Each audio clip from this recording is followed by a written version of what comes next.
Hello, Thought Roomies, and welcome back to the show. I'm your host, Hallie Rose.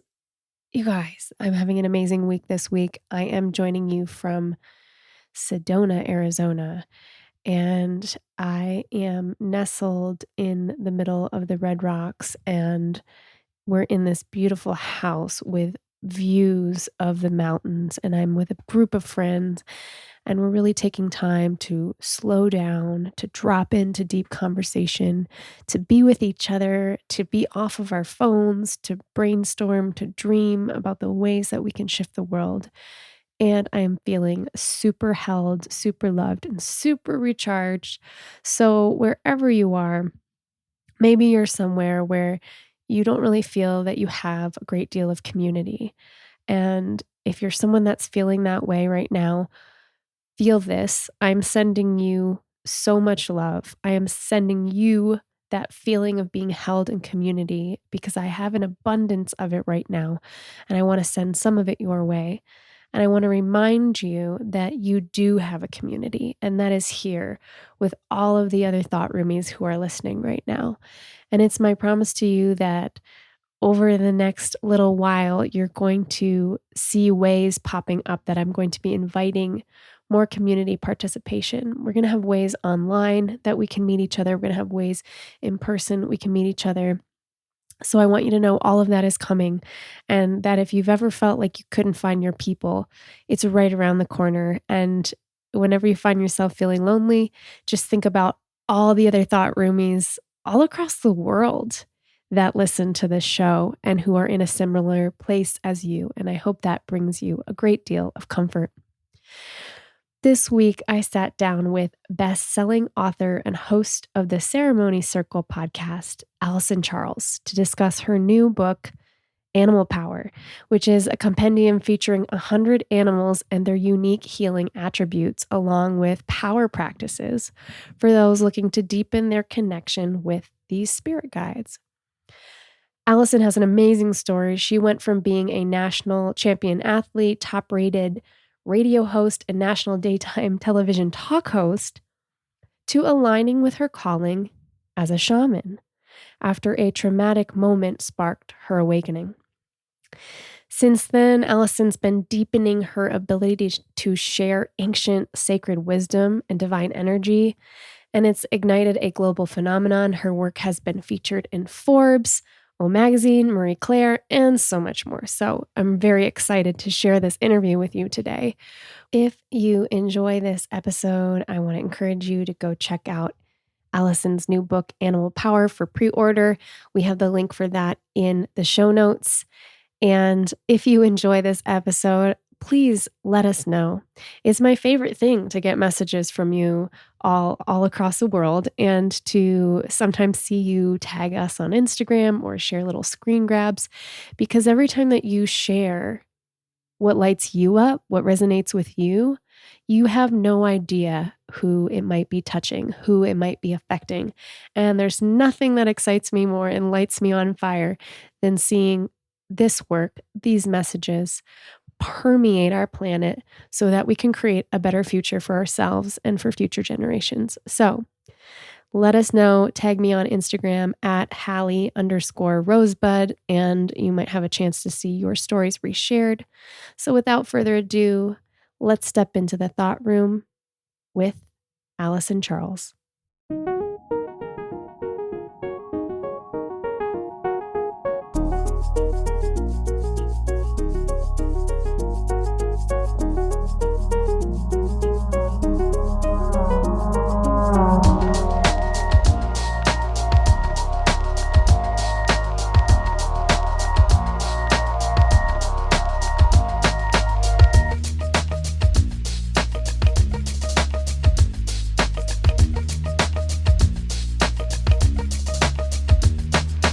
Alyson Charles, welcome to the thought room. If anyone knew what has transpired in this previous hour before we turn these mics on, OMG. Yeah, definitely. I think, well, looking at the clock, we were scheduled to start about an hour and 15 minutes ago. But Spirit had other ideas. Spirit had other ideas. Do you want to share any of what your experience was walking into my home? Okay. My experience was walking up your 3 flights of stairs to get here and needing at the last tier of stairs to pause and take a break. And in the exact moment that I was just feeling the exhaustion that I have really been being taught by the last month as I was in that teaching moment yet again, and pausing and breathing.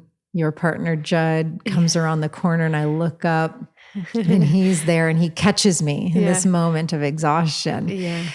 He's like, "How you doing?" I'm like, "I'm just taking a moment to regain some strength." And he's like, "Okay." And so I walked up to the top of the stairs, and when we went to hug, I had my little drink. And again, due to ungroundedness and exhaustion, dropped the drink, and we both get splattered by the drink. I didn't know that part. And I'm like, "Oh," and he's like, "Oh no, that was totally my bad." And I was like, "No, I'm pretty sure I played a part in that, you know?" And so we had that funny little exchange. And because we had all been together last night doing the medicinal acro yoga, thanks, Jason. Yeah. Who facilitated that, Judd said, because he had noticed my neck had been an issue last night, and he said, "Hey, if you want to take a moment before you guys drop in, I can get back into that neck." And I was like, "Okay." And so, yeah, it just began this fluid, powerful, unexpected journey. One, I didn't know he was going to be here, and then I also didn't know that what happened was going to take place before the podcast because he was walking down the stairs. Yeah. So I figured it would happen after. He was like taking the recycling out. Okay. Like about to leave, but yeah. Okay. So then he comes back up, and then, what ensued was this, 45-minute, I still don't even know. I have never, my experience with Judd is 2 hugs, no, maybe 3, saying hello, and then no talking and energetics. Yeah. So I still have 0 clue what he does for a living. Yeah. I don't know what kind of healer he is. All I know is I was just laying on your floor for 45 minutes, going through a journey and extracting pebbles, dark pebbles, and then talking with you, downloading with you, integrating afterwards. And now here we are. Yeah. Magical. I mean, yeah, he's a bit of a incognito healer. Like very few people know that about him because he shows up like he's this big tattooed guy from Tennessee with like a shaved head. Like he doesn't look like he'd be as tender and present as he is, but that certainly is he's profound in his own right. So I'm so glad that you got to experience that for sure. Here we are. I'm still reeling because I was having my own meditation and emotional experience outside while you guys were working. And like I said to you before we hit record, my intention is just to kind of throw all the plans out the window and be here together. But just briefly, I'll intro who you are, or maybe not who you are, because it feels like probably things you've done. Right? Like a resume, but I'll give the resume anyway, but it's so much deeper than that. And the first time I actually came across your name was before you ever with Luke. Actually, I don't know if I shared this with you, because when I was living in New York, and you were for a long while too, before I ever had the thought room or anything like that, people kept talking about you, saying, "There's this woman, Alyson Charles. She goes by the name of Rockstar Shaman." And I was like, that's cool. Like, that's a cool name. And so eventually I'd like to go into that. Like, is that something you identify with anymore in that name, or have you shifted around that? But so when I first came across your name, you were Rockstar Shaman. You have, you've done so many things that society would call successful and prestigious. You've hosted a daytime national, TV spot, radio shows. You've written a book, which we'll get into later, and you I mean, you've just done so many incredible things. You've been featured in New York Times, National Geographic. There was a little write-up on you in Oprah magazine, Marie Claire. I mean, so very, very impressive. But beyond that, you've done a lot of work with various indigenous groups. You've sat in an immense amount of ceremonies of all types.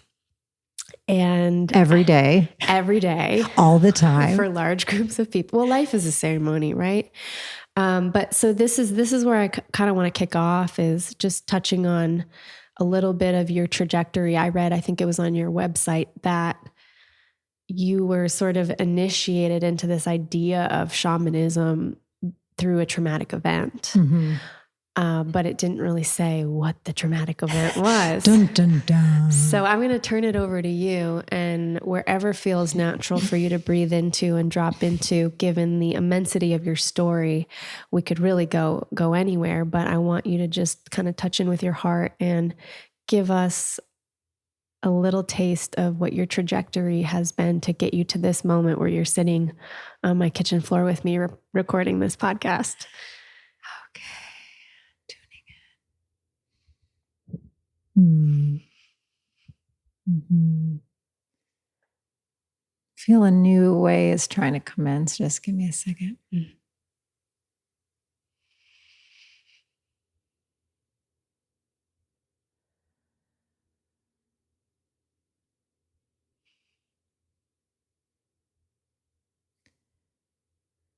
So I believe we'll begin. Mm-hmm. Yeah, there's so much new birthing. And so it's like, I really want to give the space for this new way of starting this interview to present. And it's like coming from the world of, I was a radio host for many years and TV host. I know that never have dead air, but it's like, I need to honor. So just give me another moment.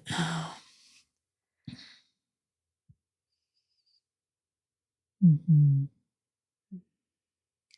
Yeah, it took me to my first radio job in Florida. So I don't know, it's like a weird starting point, because it's like, it's not the beginning. It's not the childhood wounding beginning right. trajectory. Right. It's also not my spiritual awakening moment. It's like nestled in the middle. So I'm like, okay, we're just going to start in the middle here, which I've never started at, but yeah, cool. Let's just do that. So yeah, I mean, my journey here has just been so astounding. It's been all the things, right? It's been the allness. It's been mind-blowingly miraculous. It's been treacherous. It's been anguishing. It's been the most honoring and reverent. And yeah, I remember when I got that first radio job, I had just graduated college. I went to the University of Alabama, and growing up, my family always vacationed in Florida, and I had grandparents who lived in Miami. So there was that thing from childhood, is like, no matter what, at some point I'm going to move to Florida.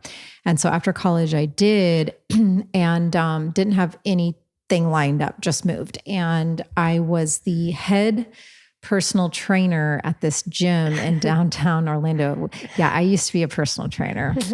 I actually did it for many years. And while I was doing that, one of my clients who I trained, he said, you should be my radio show co-host. And I had always known, also since childhood, that media was a thing. But because of my athletic background, I thought I would be, I don't know if you're too young to know who Hannah Storm is. Yeah, it's a bit of an OG name, but she was like the first female sports broadcaster, and she was a badass at it. And so I just assumed, because I was this former national champion distance runner and all of that would be the media piece. Right. And yet this other way started to present. My first job in radio was AM talk. And yet, the time when I got into the studio, I just knew that this was a big piece of my truth. How old were you? So I was just out of college. I was probably 23, something like that. Yeah. And that was a big moment for me, because right before that, I really was being presented with the reality that that old identity as an athlete was crumbling. My body was crumbling. My knees, I'd had surgery, a femoral stress fracture, like major injuries because I started so young before I was 3. And so by the time I had run on scholarship through college, my body had already been running for 20 years at that point. You started running or training when you were 3? I was in a road race at 2.5 years old, Hallie. What? Yes. And there's pictures. Like I could probably barely walk. Some people ask her, like, do our kids even walking at 2 now? Wow. Yeah. Yeah. That's a very literal quick start, like hit the ground running. Yes. Yes. And, it pinged me back to when Jed said something in my session about, me being in the public eye lately. And I was like, no, I was born into it because literally I was born on New Year's Day. So my name was in the newspaper the day I incarnated on Earth. This is your destiny. I guess so. Yes. Yeah. And it's been a really wild destiny trajectory and all the iterations of what that is, how, in terms of, what does being in the public eye mean? How is it taking shape and form now? How am I relating to it now? How am I relating to it now? How is it changing? I mean, but that piece, it literally, the second I pinged into the earth realm, I was in the media and in the public eye. Yeah. And so now I'm understanding this weird mid-starting point because that has been the through line of all these variations of me. And that's my favorite thing to teach about. It's my favorite thing to embody is infinite evolution, and so even through my total devotion to infinite evolution, that has been the one thread that has always been a mainstay. It's very interesting. So yes, the old identity was crumbling. I was starting to question who I really am. If my body can no longer run, what does that mean? Got into the radio studio, knew a true part of me was coming alive. And it traversed me through. I was a hip hop morning show host for another radio station for many years. Making club appearances. Wow. Yeah. I mean, yes. What did that look like? Like walk me into the image of, oh God. It looked like this. It looked like getting up at 3 a.m. every single weekday for years. That never felt good to me. 3 a.m. is a tough wake up call. Yeah.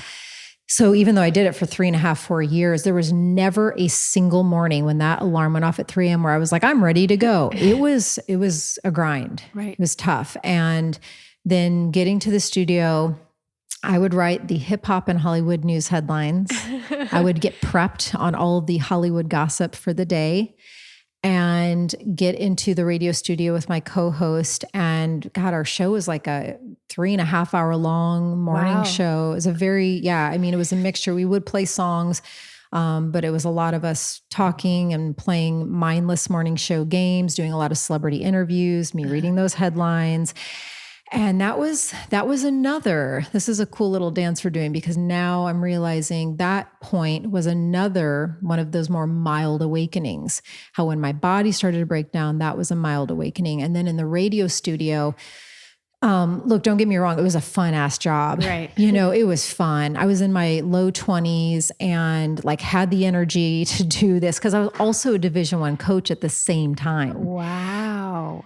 That's big. I almost drove myself to a hospital in the midst of a mental breakdown at that stage. I have always had a high battery, and can do a lot, but getting up at 3 a.m., tapping into all those energetics, and creative energies and waking a city of millions of people up every morning, having to be on. There's no choice but to be on. Right. You can't host a morning show and be in a shitty mood and be tired. Right. So I would pound, even though I knew a lot of things. I had grown up in the world of health and wellness. My father owned fitness centers, and I started running at a young age, was getting acupuncture and hypnotherapy at like 6, 7 years old.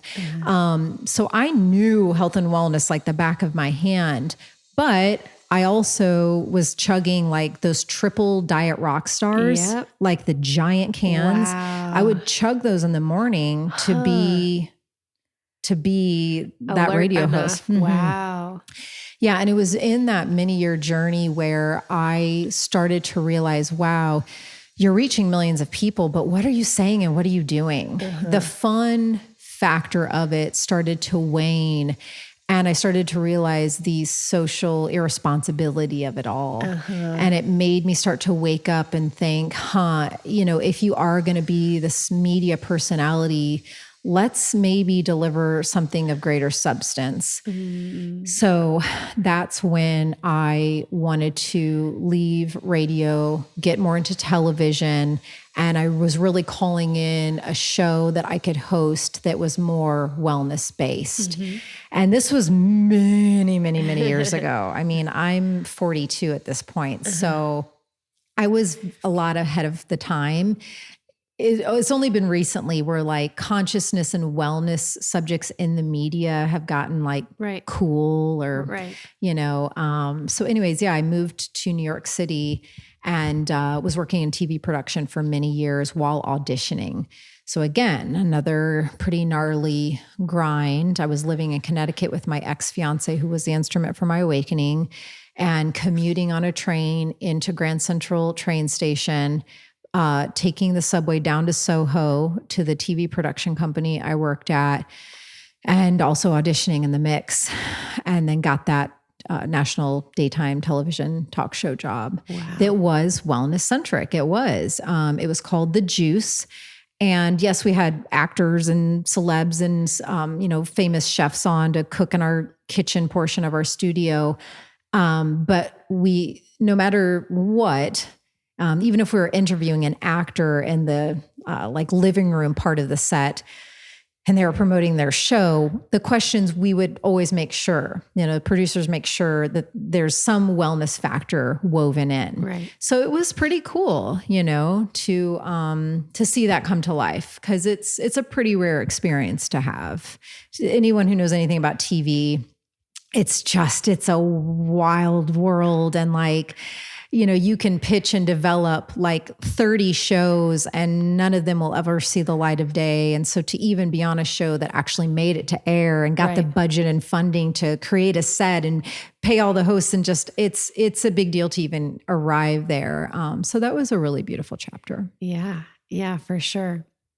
You touched on it for just a second, but you talked about your ex-fiance, and I like the phrase, he was an instrument for my awakening. That sounds like a very integrated phrase to choose, because I'm sure I can feel that whatever occurred there in that relationship. I mean, I don't want to project here, but my intuitive sense is that it was deeply challenging at times and very painful.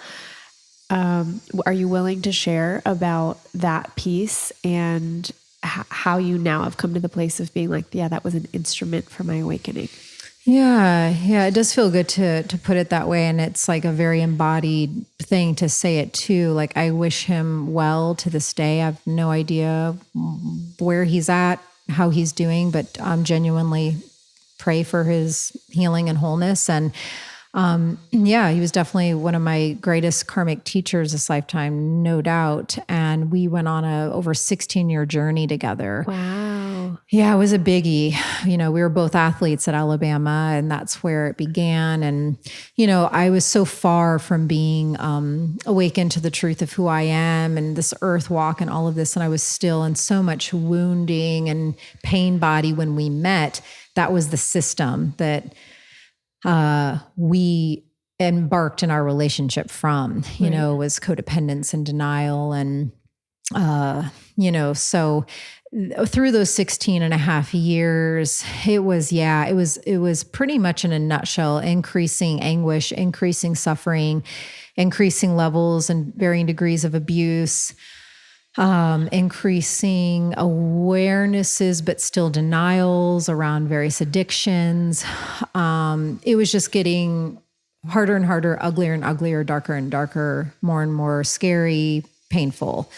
And simultaneously, it was like I was stuffing down harder and harder the truth in me that was trying harder and harder to emerge. So there was all these just freaking challenging energetic systems all hitting up against each other, combating each other. They contributed to me feeling so lost, so confused, didn't know. I literally remember, especially the last couple of years, not knowing up from down. I didn't know left from right. I didn't know what the fuck was going on. I didn't know. I just didn't know. I was lost. What is that? Tell us more about that, because I think I know that what you're talking about, that feeling of like utter existential disorientation. But like, tell me about the day-to-day, like embodied experience of that. Gosh, yeah, okay. I'm like going back. It was the embodied experience of that was doing work that I knew I shouldn't be doing, but it would be the work that would allow him to feel happy and safe and allow our relationship to quote unquote be happy and safe, although it was never those two things truly. It showed up as me experiencing heightened anxiety disorders and getting on prescriptions and having a lot of autoimmune disorders showing up. It revealed as allowing treatment of me that was just so dishonoring, some of which I didn't let myself even acknowledge or see until quite a long time after I finally truly released myself from that karmic journey with him. And that piece that I was too scared to look at was me letting my physical body be dishonored sexually the whole time, essentially. Right. I mean, I was never taught and never really understood, like, well, what are healthy dynamics sexually, and what does it mean to be in a sacred, honoring relationship and union sexually? Like, what does that look like? What does that feel like? How is your body treated? How is your spirit and soul viewed and held and treated? And I also was in staunch denial of, and again, I just share this in sacred space, but, he was battling very clearly, in my perspective, sexual addictions. Right. And so I was in total denial of that. So that was one of the scarier pieces to really acknowledge. And like I said, it took me until after I got out of that relationship. And the way I got out was through divine intervention and simultaneous spiritual awakening moment. And then it was, probably at least a year or two minimum after having my awakening and getting out, that I even was at a place of soul readiness and human readiness to really look at, wow, that was some dark and scary stuff. And it was very scary for me, specifically the sexual addiction piece was so scary for me to look at. Those energies felt really lurky and dark and gremlin-y. And I see like dark figures. And there was something that felt especially icky and terrifying to me about that body energetic exchange. Yes. And that was an area that took me a very slow moving and yet steadfast and a lot of brave willingness to like keep looking into, to heal and like really see all I needed to see around that. This is great. I think this is definitely something we can go into, because I also have a long healing journey with that and the sexual exchange and what we're taught about our bodies, or more so what we're not taught about our bodies, and ways to honor them. But I'm curious if you can just like slow everything down for us, and if you're willing to talk about that moment where you cite divine intervention and breaking free, and what that experience really was for you. How did that all go down? How exactly did you get out, and what was that catalyst for you waking up? Yeah, it's interesting because there were times that I attempted and quote unquote tried to get out at different times in the relationship, starting back when we were still in college. There were, there was a situation because we were both athletes, where because of the sport he played in, he could have gotten drafted, and due to injuries that didn't happen. And through him enduring that, there were some very big red flags that revealed in terms of like lack of coping skills and mechanisms. And when he was in that level of pain, heading towards destructive patterns like drinking and things like that. And I did end things because I heard that deeper and higher part of myself said like, Alyson, if this is how he deals with hardship through this experience, and if you're planning to live the rest of your life with him and start a family, there's going to be that life brings, it's the allness. And so there's going to be continued waves and devastations. And if this is the route he leans into, every single hardship, what a effing disaster of a life journey you guys are going to have. So I exited out that time. And then there was another time, where we called the engagement off. And that's when I moved to New York City by myself. And it culminated to this moment because after the engagement was called off, many months had passed. And the last attempt at making that previous relationship a go came, I think, about 7 months later. He reappeared having what seemed to be some pretty come to Jesus moments and saying things that I'd never in the 16 years ever heard him say. Like what? Like just taking a little bit of responsibility and like saying things to me that actually felt somewhat honoring. And I was like, oh my God, did it take us ending our engagement for him to really finally see the value of me and all that I am, and he's seeing deeper into me, which was what my greatest prayer was the whole time. And it seemed and felt like he was entered into that space. So even with that happening, I was still very apprehensive because, anyone who's been in a pain body, anguished, wound connected relationship, understands, it's a scary place to be in. And so even though things seemed to be different, I was very cautious. So it culminated to this one day where we were, for the first time, going to go out to a public event as a couple and back together yet again. And that's when Great Spirit, Great Mother Earth, all my guides got together, the whole hootenanny, whole team came together. I see a lot of my Native American elder guides and just the archangels and water nymphs. I mean, literally the whistle was blown and all the troops came in. And when we were about to walk out the door, I just wanted to tell him a few minutes to finish, I think, touching up makeup when we could leave. And he was asleep on the couch. So I didn't want to wake him up. And as I walked back through my bedroom, I became clairaudient. So that's where it started for me, was I heard a voice speak in my right ear and tell me to stop and turn around. Wow. So that's when my gifts started to come more online, and rightfully so. And I always give great thanks when I share this story, like, I'm so glad it had to be forced upon me. Yeah. And I'm glad that eventually that happened, because I had been denying my gifts up until that point my whole life. Wow. And then not only to have that gift come in, but to trust it in that moment. Because obviously, I don't know if you went out that evening together or not, or we didn't make it out the door because of what it led me to. Okay. So what happened next? So I listened because this voice, that clairaudient voice, anyone who has their clairaudient gift online knows that it's truth. Yes. It's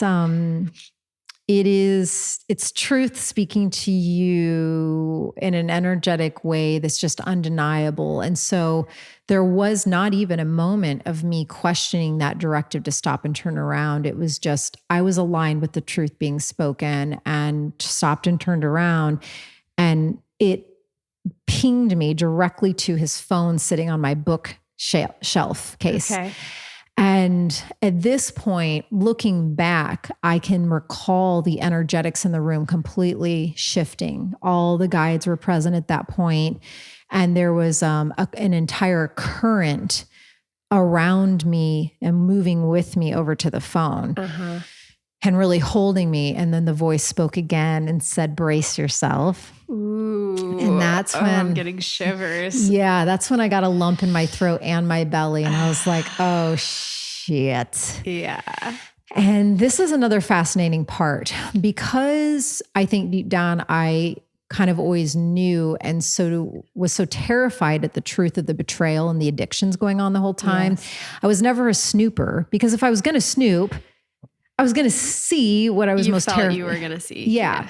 So I was never anyone that went into their phones and knew their codes. I did not know his phone code, but as I got to the phone, I felt and heard, I was like automatic spirit writing. Yeah. You know, there was a current that moved through me. I don't even remember the 4 numbers I punched in, but it opened his phone. No. Yeah. So you became clairaudient or you realized that you were. Yes. You felt this voice guiding you to instead of waking him up, you turned and went.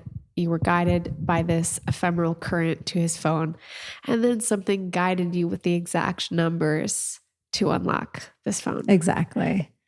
And the phone opened and I just knew, you know, I think it's because of that support happening. I knew like, this is your shot, Alyson. Like this is your shot at survival and the only way out is through. And so that phone, as silly as it might sound in this modern day and age, that was the first like shamanic cave that I entered was that phone, was the portal of that phone. Whoa. You know, the treasure you, what is that quote by Joseph Campbell? The cave you fear to enter holds the treasure you seek. Right. And that was that. And when that phone got opened, due to the support energetically I could feel around me, I went to all the places in the phone that I never wanted to go to. And I will just say, you know, it was beyond graphic and horrifying evidence of just like very,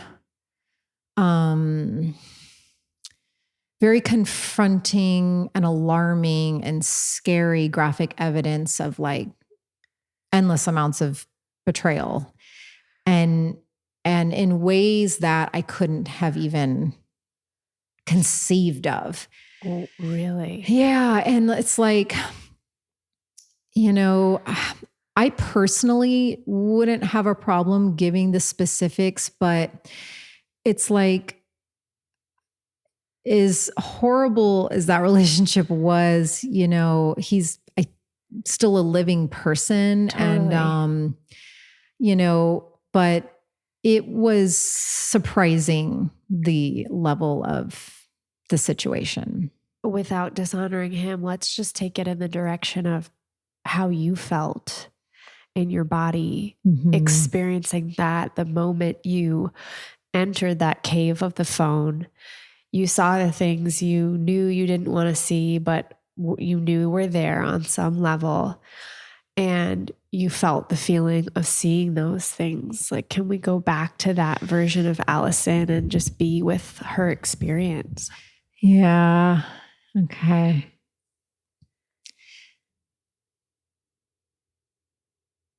It was so many simultaneous things. It was, you always knew for some of it. It was, I remember the feeling and the vision of in that moment, because, we all enter in with different soul contracts and different experiences that we sign up for to provide various levels of evolution. And everyone's alchemical makeup and divine path is different, of course. So for me, I was facing my greatest fear. To some, massive betrayal, it might not even be much of a wounding for them, and they can keep their life moving and wish that person well, but chalk it up to whatever many past life experiences I had, whatever it was. For me, this lifetime, facing betrayal, I just got flashback to a past life, actually. I don't share this story often because it can be so easily misconstrued, but in a past life, I actually killed a husband who had cheated on me. Mm. And so, and that's the one I know about. Right. So I was really, this was big for me. And so I also simultaneously remember a massive aspect of me collapsing and dying. Wow. So it was whatever that was.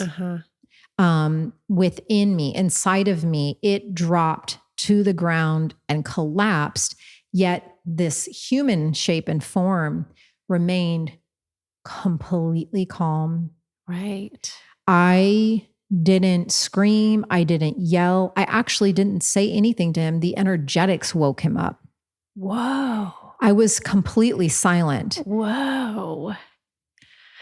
I didn't wake him up. The energies did. And he got up off the couch, and I saw him through my right periphery walking through the kitchen into the bedroom. And I have the phone, and I'm completely calm. I know it's that angelic support that kept me that way. And I just remember looking at him. So my real name is Alyson Mills. Alyson Charles is a stage name that got developed back in high school, actually. And I remember saying to him, I'm Alyson Mills. I'm Alyson. How could you do this to me? I just was so confused. We had been in this seemingly best friend, most closest person I'd ever been close to in my entire life for almost 2 decades. Right. I just couldn't grasp how it was possible that he could do that to me. I just remember being so wildly bewildered. And of course, his defense mechanisms were kicking up. I'm sure it was very confronting, at the very least energetically, to his system that this culminating point was happening. Right. And his initial reaction was, "What are you doing going through my phone?" Right. And I'm like, oh, we're so far beyond that discussion at this point. Right. And so I just calmly, I still, through those defenses, stayed very calm and just asked him to pack his things and to leave and to never come back again. Wow. So he went into the bathroom and began to pack his toiletries up and to fill his overnight bag. And I remember the sadness starting to come in, the reality that through the attempts to exit out and it never happening, and this cycling over and over and over and over again and again for 16 and a half years, that it was finally done. And we walked to the door of my place in Brooklyn, and I asked him one last time, "Oh God, I haven't, oh shit, you little booger."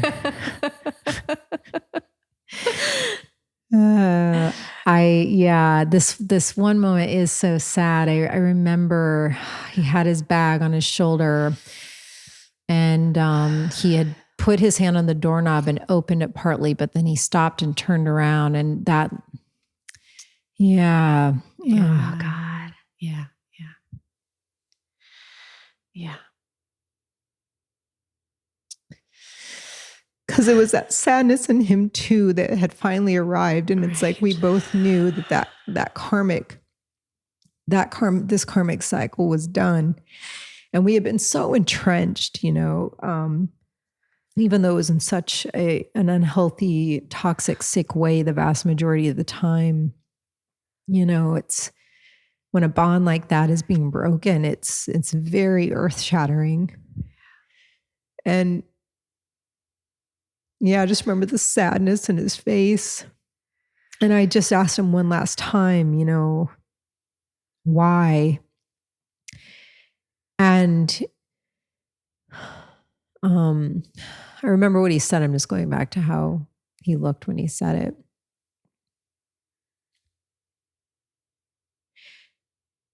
I think it was real for him when he said, I don't know. Yeah. I think he really didn't know why or how. He was also in denial and blinded by his addictions and woundings and traumas. And so I believe when he said, I remember he kind of hung his head and shook his head and said, I don't know. I think that was real for him. Not understanding all the dynamics that were leading to those behaviors. And yeah, he left. And it was after he left that yes, then it got, the tornado came in and the intensities and yeah, then it got full on. Reality was starting to hit more. And I remember then being so scared and angry because in me realizing all the infidelities and betrayals, I then felt my health to be at risk. Right. And I remember being like, oh my God. That's a horrible feeling. Very scary. Yeah. I was like, I have to get a doctor's appointment today. And get tested. Yeah. And I did that and I went alone. I just felt so alone and so scared. And I just remember crying on the subway, going to this doctor that I'd never gone to before. And I think I can't even trace back. I think I kind of blocked out and blacked out that actual appointment because I don't remember what the office looked like. I don't remember if the doctor was a male woman. I don't remember. Right. But yeah, I got tested and by the grace of God, thankfully, I was healthy and well. Yeah, that's one of the things I look back in all of those years, knowing that was going on in varying capacities and degrees for almost 20 years. I'm like, how did I stay healthy? Right. That one, when I cross back over to the other side, that's probably one of the questions I'll ask, right. Is so yeah, I then knew I needed support because everything I knew was upside down. I wasn't even fully registering at this point that I'd become clairaudient and all of those things, because then these more earthly real pieces were clobbering me upside the head, right. The doctor's appointments. And so I just wanted to get back to Indiana where I grew up, to stay at my grandma's place and to be with my mom and my grandma and to just try to connect some dots and figure stuff out. Because everything collapsed. Yeah. All the realities that I had built up to be true were no longer, and the true me was finally getting the first gasps of air to come alive inside of me. And so when I arrived to Indiana and went to my grandma's place, I stayed in the back bedroom, and I remember her couch folded out to a bed, and I just stayed back there.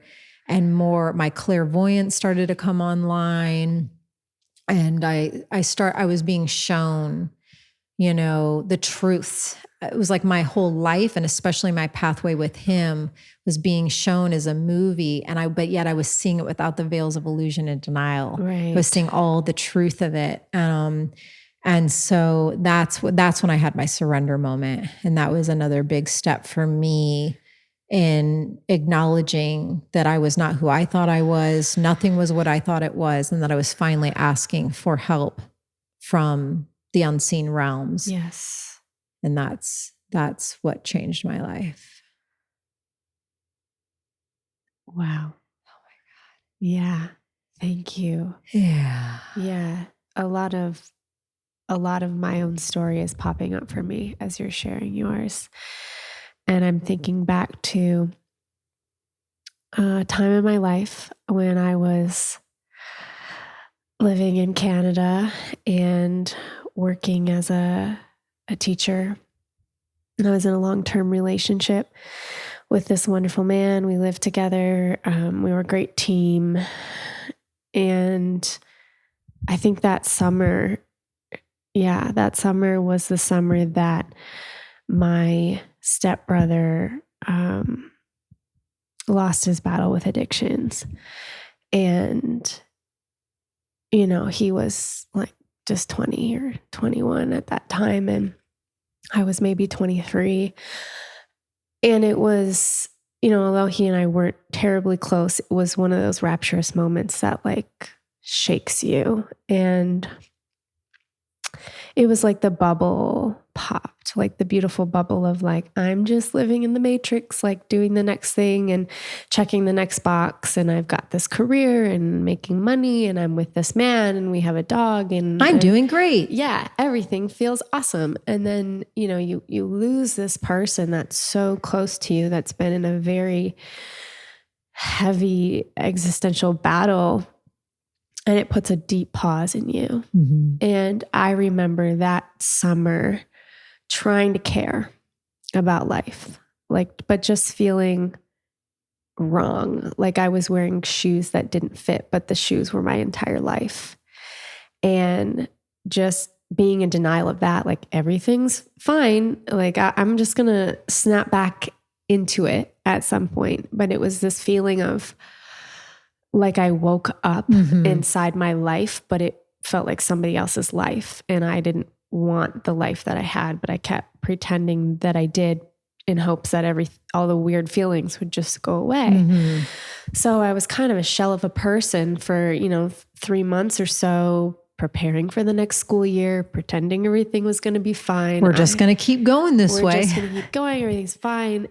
Things between my partner and I were really challenging. I flew home for the funeral. I don't think he could come with me because of his work schedule. And I didn't even really want him to. And that was like a big indicator too. It was just like, I felt so far away from this person that was my most intimate person.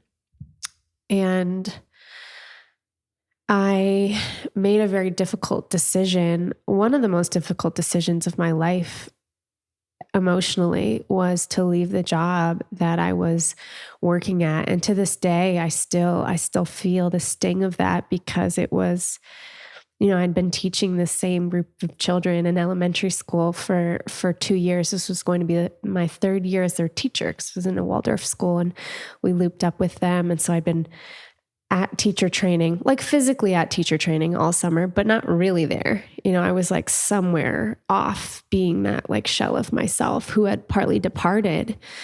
And then, went back through the motions of preparing my classroom for the year, I was fully planned. My entire curriculum for that entire school year was set. I had meetings with my mentors.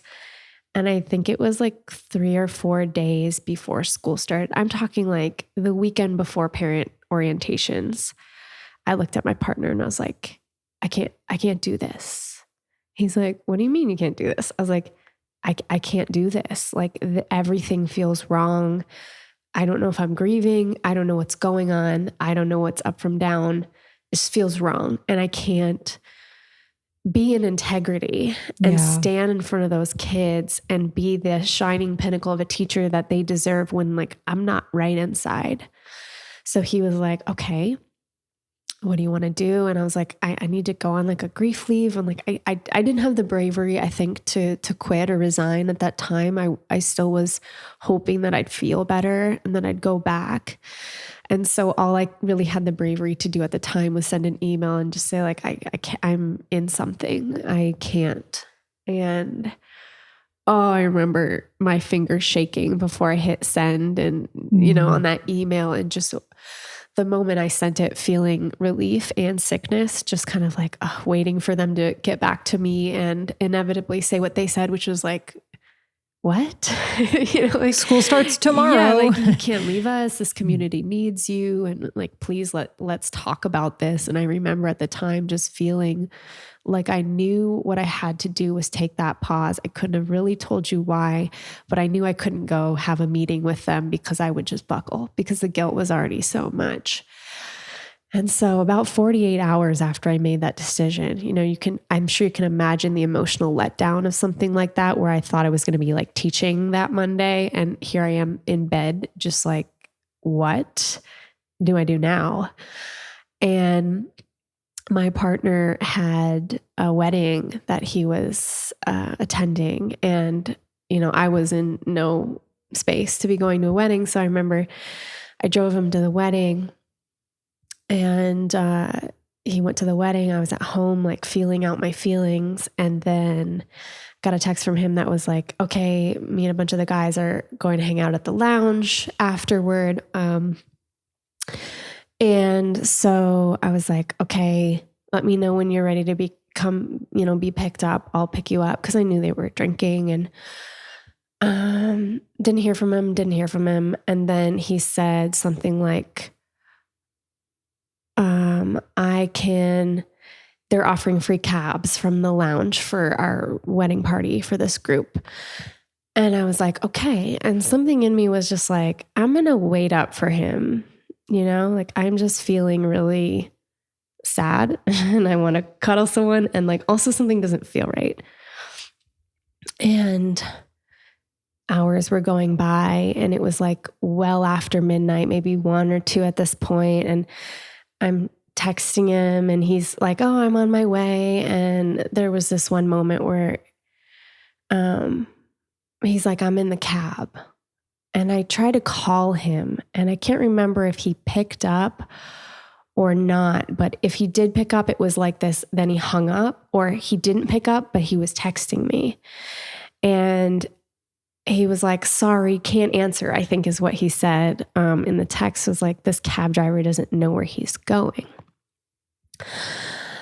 And I was like, okay, he's probably had a couple of drinks, and like, this is all not really making sense. And I looked out the front window, and I was waiting for him because I knew he was just around the corner. And I watched him walk. I was like, wait, I thought a cab, he came in, and I was like, I thought the cab, why didn't the cab take you to our front door? And he's like, hey, he didn't know where he was going. And I was like, okay, like, are you okay? Like, did you have fun? He's like, yeah, I'm just tired. I want to go to bed. And that night, I think it took me to the point of getting so broken open by the state of my life and, losing my career, or choosing to leave at that point, being in this vulnerable space of surrendering to like my partner was going to financially take care of us until I got better. And what happened that night is I had a dream. And I can't remember the exact specifics, but the energetics was like, your partner's being unfaithful to you. Or there's been a breach in trust in the relationship. And I didn't know to what degree. And of course, I'm sure a lot of women who have experienced the kind of betrayal that you and I have can relate to this, where you question yourself and you're like, no, I'm just being crazy and all of these things. And I had gone to bed, and I remember that I think when I woke up, he was gone because he had to go to work. He had like a very strange shift. Maybe started at 4 a.m. or something crazy like that. And so I woke up alone in the house again, and I had just started to work with oracle cards more deeply. And I had this one deck, and I was like, I'm going to pull a card over all of this. And I pulled a card, and it was Stone People. And the subtitle was Vigilance. And I read the description, and it was basically like, now's the time to be vigilant, to pay attention to the red flags you're seeing. Trust yourself, trust what's coming up. Basically saying to me, to paraphrase, you're not crazy. There's something here. What you're feeling is real. And the stone people anchoring that in, like, it's like, we are going to ground you in this message. Like, totally. But I didn't want to see it because I was like, no. He's going to take care of us. I'm going to heal. Everything's going to be fine. And so I think I catatonically waited for him for like the next 4 hours or something on the couch. And I was just like, I was so numb. I was barely feeling anything at that point. I think pieces were just shifting way too fast. And finally, he walked in the door and I'm just staring off into the distance like a really creepy person. And then he was like, Hal, are you okay? And I just said, can you please sit down? I really need to talk to you. And he's like, okay. And I said, I'm not mad. In fact, I don't even think I can be mad right now. I'm not feeling anything. And I'm not saying this to shame you. Please don't disrespect me with denial. It's come to my attention that there's been a breach in trust in our relationship. And I just really need to hear it from you. And I waited and I looked in his eyes and he gathered himself and he took a giant inhale and a giant exhale and he just went, who told you?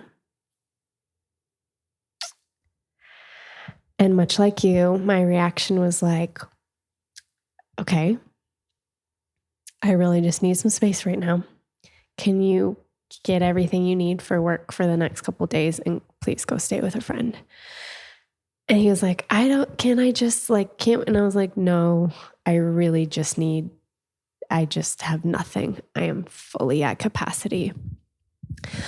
And so he left, he took his stuff, he left. And of course, immediately my phone starts blowing up with all these texts and regrets and explanations and, trying to say the degree to which it was like, oh, it was just a kiss or whatever it was. I think I found out later that it was actually a woman, obviously, who had driven him home, not a cab, and that they had parked around the corner because they were kissing or whatever, and they didn't want to do that in front of our house. So the next couple of days were not only like, okay, I've just quit my job, but like now I can't not pay this rent. Like, what the fuck am I going to do now? I don't even know who I am. I remember like 24 hours later looking out the back window in our back driveway because we had like a park in the alleyway situation and his truck was there. I was like, oh, maybe his friend picked him up or but he was in so much shame that he had slept in his truck. Oh, he didn't want to have to tell anyone why. He didn't want to have to tell anyone. And he kind of thought that I was going to like come around to it. Yeah. And, in his defense, whatever. I mean, I think that at that point, Alyson, I was looking for an excuse to end the relationship. And maybe I just wasn't brave enough. But for months, I hadn't been showing up as an ideal partner either. I hadn't been asking him for what I needed, or, I didn't have the self-awareness at the time. So I have compassion for both of us and how that unfolded. But much like yourself, it ended up being the catalyst for me booking a one-way flight to New York City on a whim. I spent 14 days there. And at the end of the 14 days, I had the keys to an apartment with a Craigslist roommate and I had 3 job offers. It like doesn't happen, especially in New York, So it was divine. And I flew right back. I basically said, you can keep the apartment. You can have everything in here because I can't fit it in my Kia. And I'm gonna do this drive all the way from Western Canada, all the way to Brooklyn. I had some help along the way from some people, but it was like more than 45-hour drive or something like that. And I started a new life. And so it It is those moments that completely shatter us, where we get to the point of everything we've constructed in our ego identity is obliterated, that we have to go back in. We have to go back in. And you talk about clairaudience, and I want you to explain to some listeners who maybe have never heard clairaudience, maybe they've heard clairvoyance, and we can explain the difference. But I want to talk about that because that also started to wake up for me, where for me, it's like this deep inner mantra voice. It's like this, it's this voice that's mine, but also not mine. And it speaks in a way that I want to say it's non-emotional, and not in the sense that it doesn't have feeling, but that it's not driven by primal sort of reactive reptilian brain desires. So yeah, if we can go back to your piece about clairaudience, maybe if you can give what that means, and maybe different types of psychic gifts that exist. Oh, wow. Yeah. Okay. Tuning in.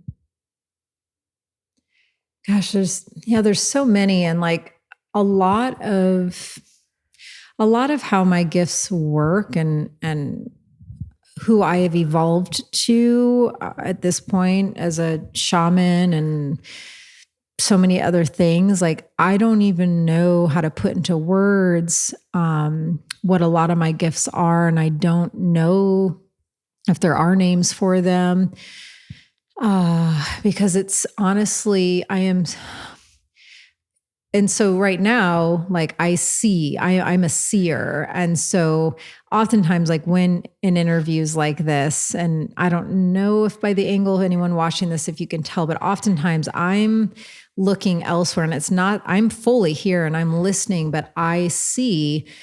And so even as like you're sharing your story, I track off just slightly to one side and up, and I can see it happening to you. I can see like what just came in that moment a second ago, because that's what reminded me, like, this is one of my main gifts. I can literally see into a past, present, future experience, into other dimensions, into other realms.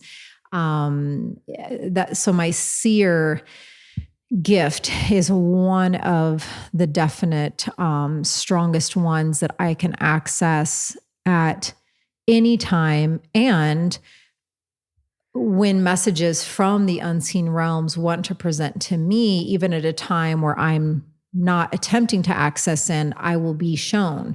Things will, like, when it can happen anywhere. I can be at a gathering, and all of a sudden, like, I'll get a picture of something off to one side. The other thing that I'm very adept with is, I call it my sniffer.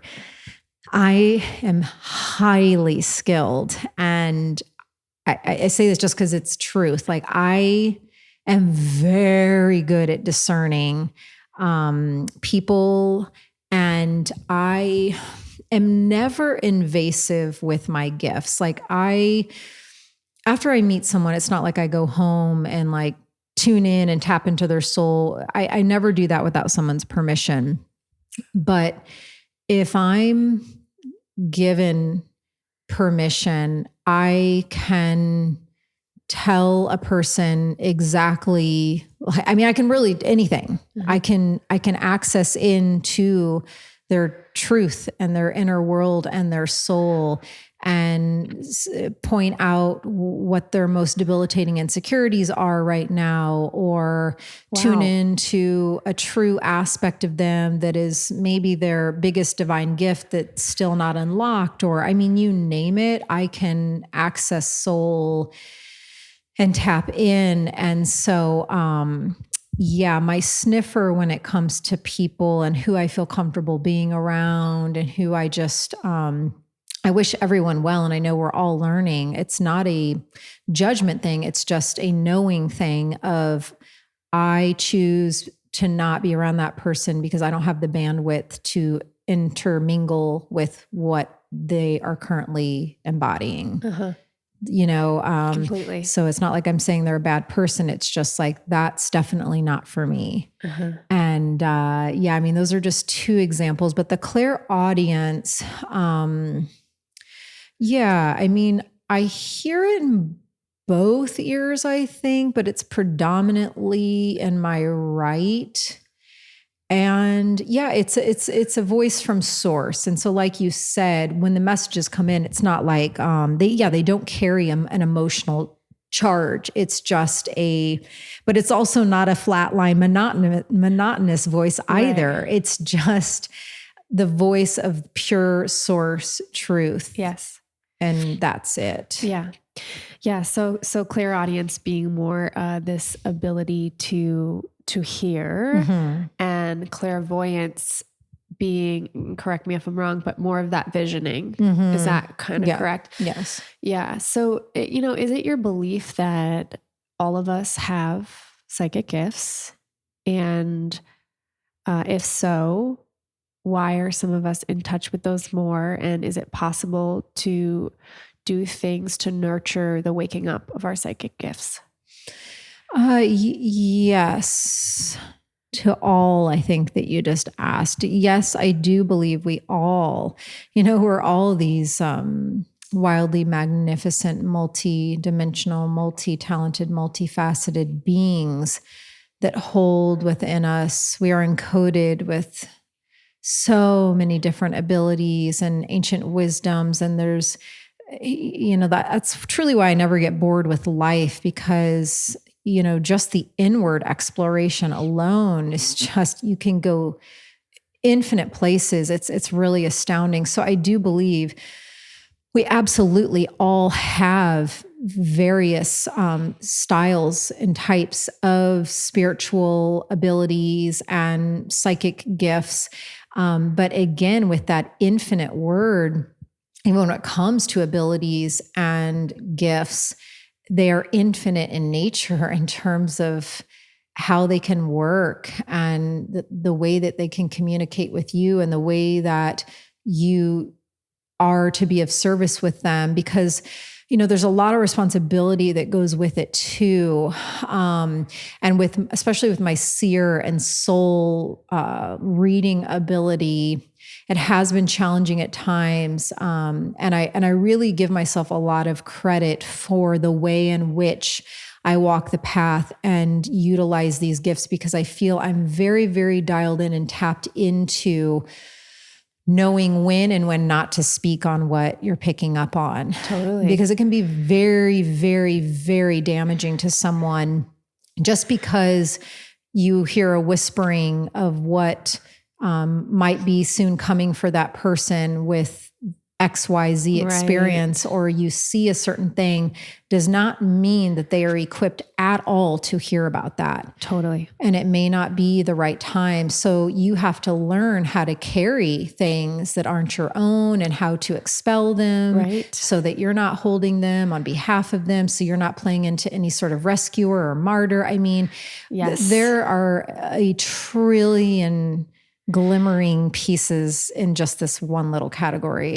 Totally. You're making me think of a time a few months ago before I launched the men's program I was running called The Conscious Man.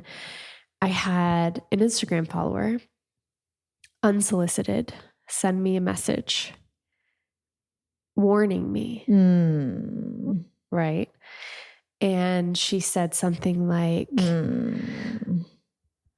I'm getting a message for you. Oh boy. Right. And it was not someone I'd interacted with. This was like a DM request.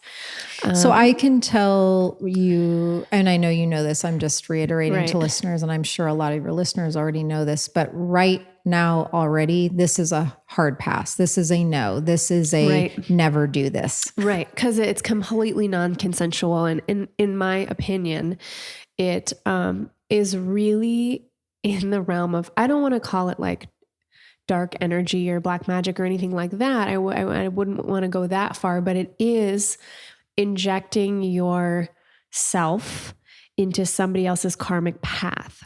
And the other note that's coming in is anyone who I know who is truly in a pure divine connection to source, great spirit, and a pure, true divine connection to the ancient wisdom, love, light, and truth that lives within them and is in a true, pure divine connection to Great Mother Earth, would never do exactly what this person is doing. So that shows you right there, there's not a pure, true connection. Right. So to close the loop, what she said was, I'm getting a message to remind you to be very discerning about who you work with, all clients that you coach with, and the possibility of attracting people with, well, her inference was that I was going to be attracting males to coach who really just wanted to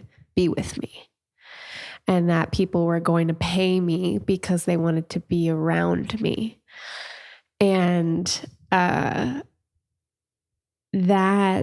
then she said, but I can't say more because it is your karmic path to go through this, right? So that's like a double whammy.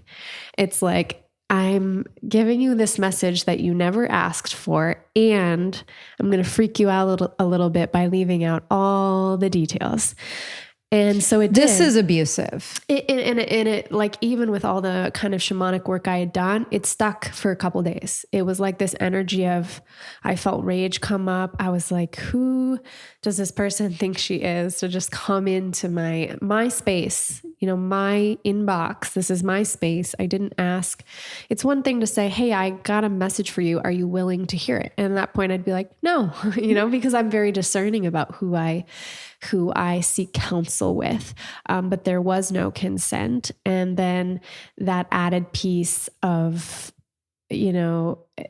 insinuating that it was not about my skill set or what I had to offer, but rather this physical piece of me. And so there was a lot of work that I did in those 2 days around, at first watching my own judgment of this other person, going, okay, she's jealous of the thing that I'm doing. Okay, maybe it's physical jealousy. I don't know. And I had to work with the layers, watch my criticism, watch my judgment, watch my own grief around, oh man, is this true? Is this true that I have nothing to offer? And go through that. And it really threw me for a loop. The reason I'm bringing this up is because I really want to encourage listeners who open themselves to anybody for Reiki, for energetic work, for intuitive work, anything.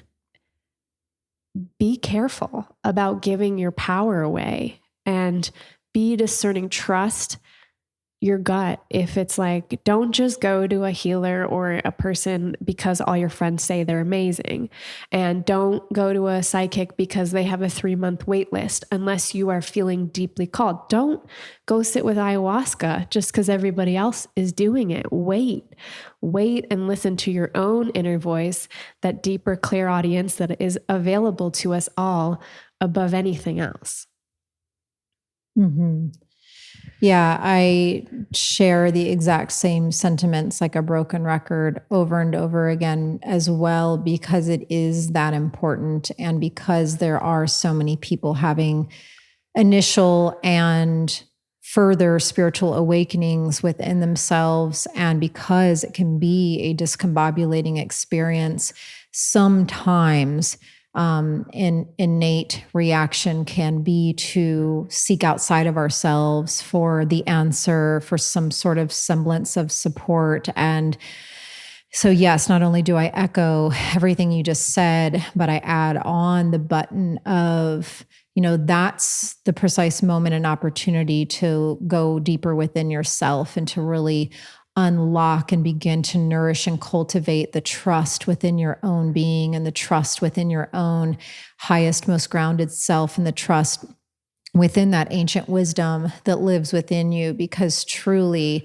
and, again, we've all heard this, but, we are our own greatest healer and teacher.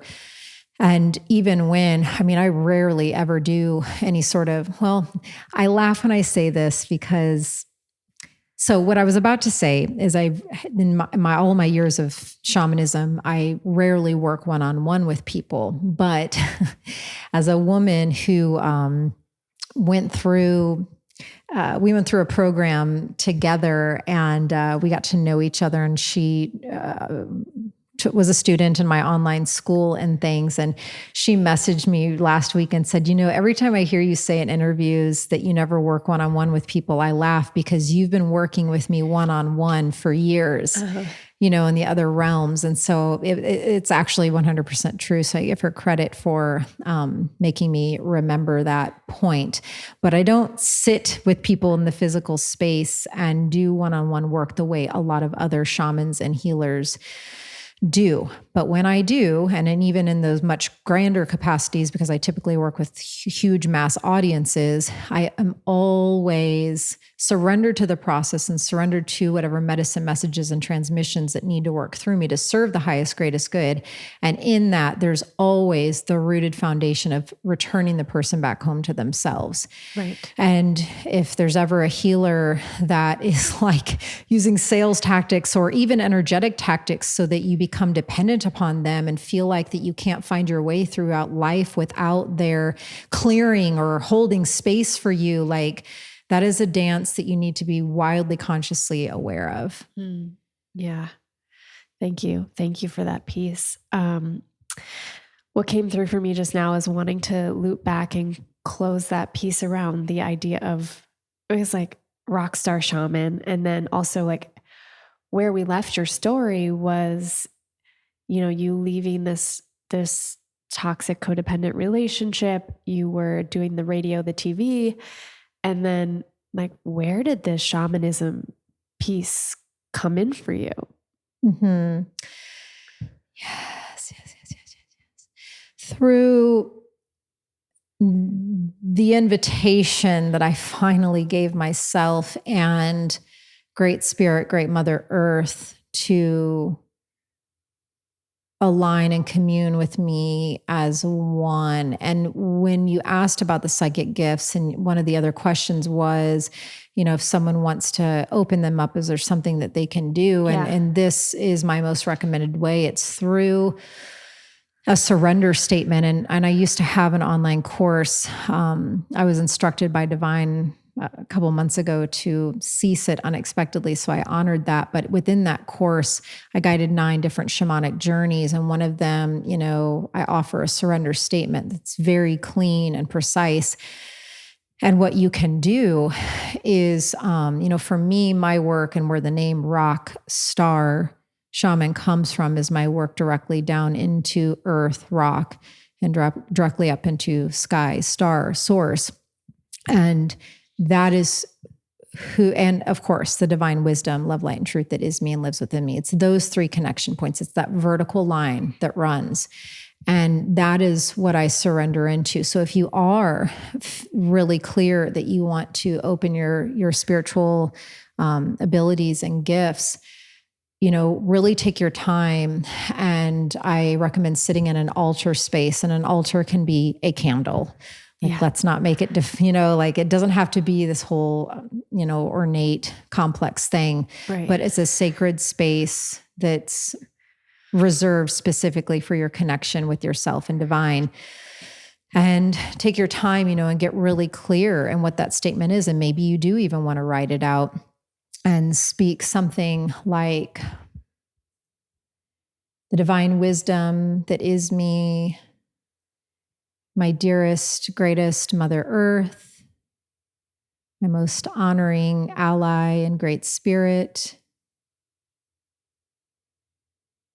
I give myself permission to fully release, align, connect, and enter into pure, divine, unconditionally loving communion with you now. And I'm expressing my readiness to allow my divine spiritual gifts to be revealed to me in the timing and way that will serve my highest, greatest good and the highest, greatest good of all. I am ready and willing to be aware, And I'm opening these gateways while keeping my divine energies fully cleared and protected at this time. And so it is. And that's just, I've never said it in that way, but like, that's just my example of you tune in and find the flow and way that feels right to you. And then it becomes your responsibility, because things will enter in and messages will be revealed. And what I call the divine connect the dots, the next steps for you will be shown, but it's up to you to heed those whispers and to take those wildly vulnerable and courageous steps. And it's up to you to keep your conscious awareness field very open, to start to begin that co-creative whole union with yourself and the unseen realms. So there's that.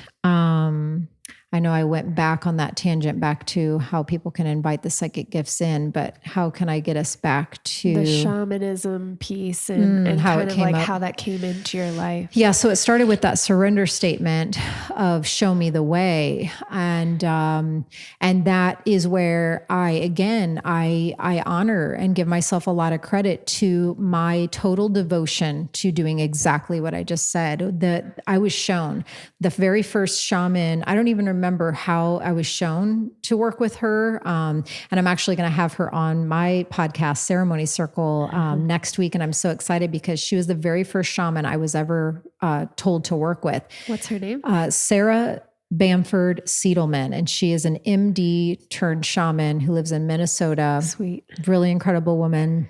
And somehow I was directed to her. And I still remember pieces of that journey that she did for me. And I can't wait for her and I to explore that more. And I'm so curious in her witnessing from meeting me in that place that was very dark and had just had my egoic shell obliterated and the veil lifted, to her watching me all these years, to where I sit now. I'm so curious what that's been like for her to witness that. Yeah, that would be special. Yeah, but there were so many teachers and healers along the way, as well as my commitment to going inward, deeper, over and over again.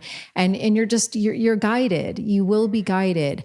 And so after about a year and a half, 2 years of being committed to healing and holding myself, I was finally at a place of readiness for the shamanic alchemy and the calling inside of me to reignite and to come back alive. And for anyone that receives any type of calling, but for me, I can specifically obviously speak to the shamanic calling, which is a very specific one. When it enters in, when it pings, when it comes on board, there is absolutely no questioning, no denial of what is occurring. It is specific, it is direct, it is profound, it is beyond words, and it's just a whole knowing that comes about every aspect of your being, mind, body, spirit, soul. So when that came on board and online, it was a very scary time, and I'll condense this because I'm sure we've been talking for a long time at this point, but it was a bit nerve-wracking, because the first vision I was ever shown around my calling and how my shamanism is to work is how it works very publicly and in front of very large audiences. And I was at I'm having a breakdown lunch session with 3 of my sisters in Manhattan, sobbing at the table of, I think it's called Peace Food Cafe. Do you know it? Yeah. I had so funny. Yeah, I sat in there at the corner round table, like sobbing. And one of my sisters sitting to my left, I was closing my eyes and going through this breakdown to breakthrough moment. And she was like, talk to us, tell us what you're seeing. And that's when that vision came in of me on stage. And the thousands, hundreds, thousands in the crowd of like this arena type place. And there was a lot of sacred herbs being, shared for clearing, and various shamanic and spiritual instruments around. And I was on stage, and the downloaded name came in, rock star shaman. Mm-hmm. And so it's both parts. It does in some ways represent how I bridge, these ancient wisdoms and technologies and shamanic truths into the modern times through, my work in media and reaching the masses and mainstream. But at its core, its deepest meaning is what I referenced before. It's the work of connecting to earth and sky, which is all of our birthright. Yeah. Wow. What a powerful vision to have, first and foremost. And my question coming up, because this might be a little bit of my own projection, but putting myself in your shoes and some of my own situations, what's coming up is I'm wondering if you felt any resistance to stepping into that idea of like modern shamanism. And also, like, we have this piece on the back burner about appropriation, and we have this piece about the terminology of shamanism being thrown around. And I know for me, and I intuit for you, of wanting to be deeply honoring of all these lineages, like this idea of like the shaman on stage, like did any of that did you have a resistance to that? Hugely. Yeah. I was aware instantaneously of the magnitude of it, of the boldness of it, of the responsibility of it. And I hit up against immense resistance. Yes, to the point where when I got home that night after the instruction to utilize that name came in, I was really toiling over it and fighting against it. And I called one of the other sisters that were at that lunch, and I was pretty terrified, because I, of course, always keep an eye on, what is coming from purity and soul and what is coming from ego. And I wanted to hear her opinion, an outside perspective. What does this feel like to you? What is the texture of this? Like, be real. Right. And she really felt into it and said, I can't remember verbatim because this was so many years ago, but it was something along the lines of, Alyson, if anyone else had come to me with this question, I think that I would say it's a no, and that it just doesn't feel right. But for you, it truly feels a yes, and it feels of truth. So because at this point, you have to remember, I had just recently become awakened, and having, through my awakening, realized I had lived all my previous years in denial.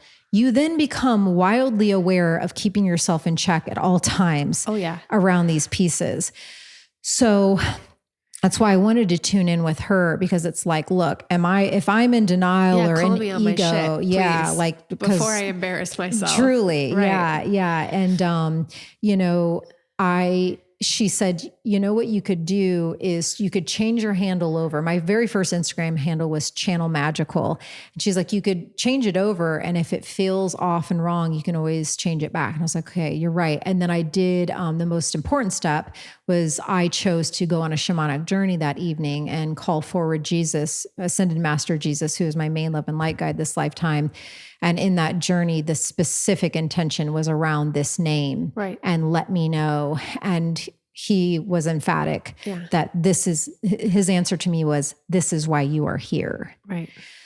So once I got the clarity of the purity and integrity around this instruction, then there was a whole other set of feelings of resistance, of just like, but oh my God. Yeah.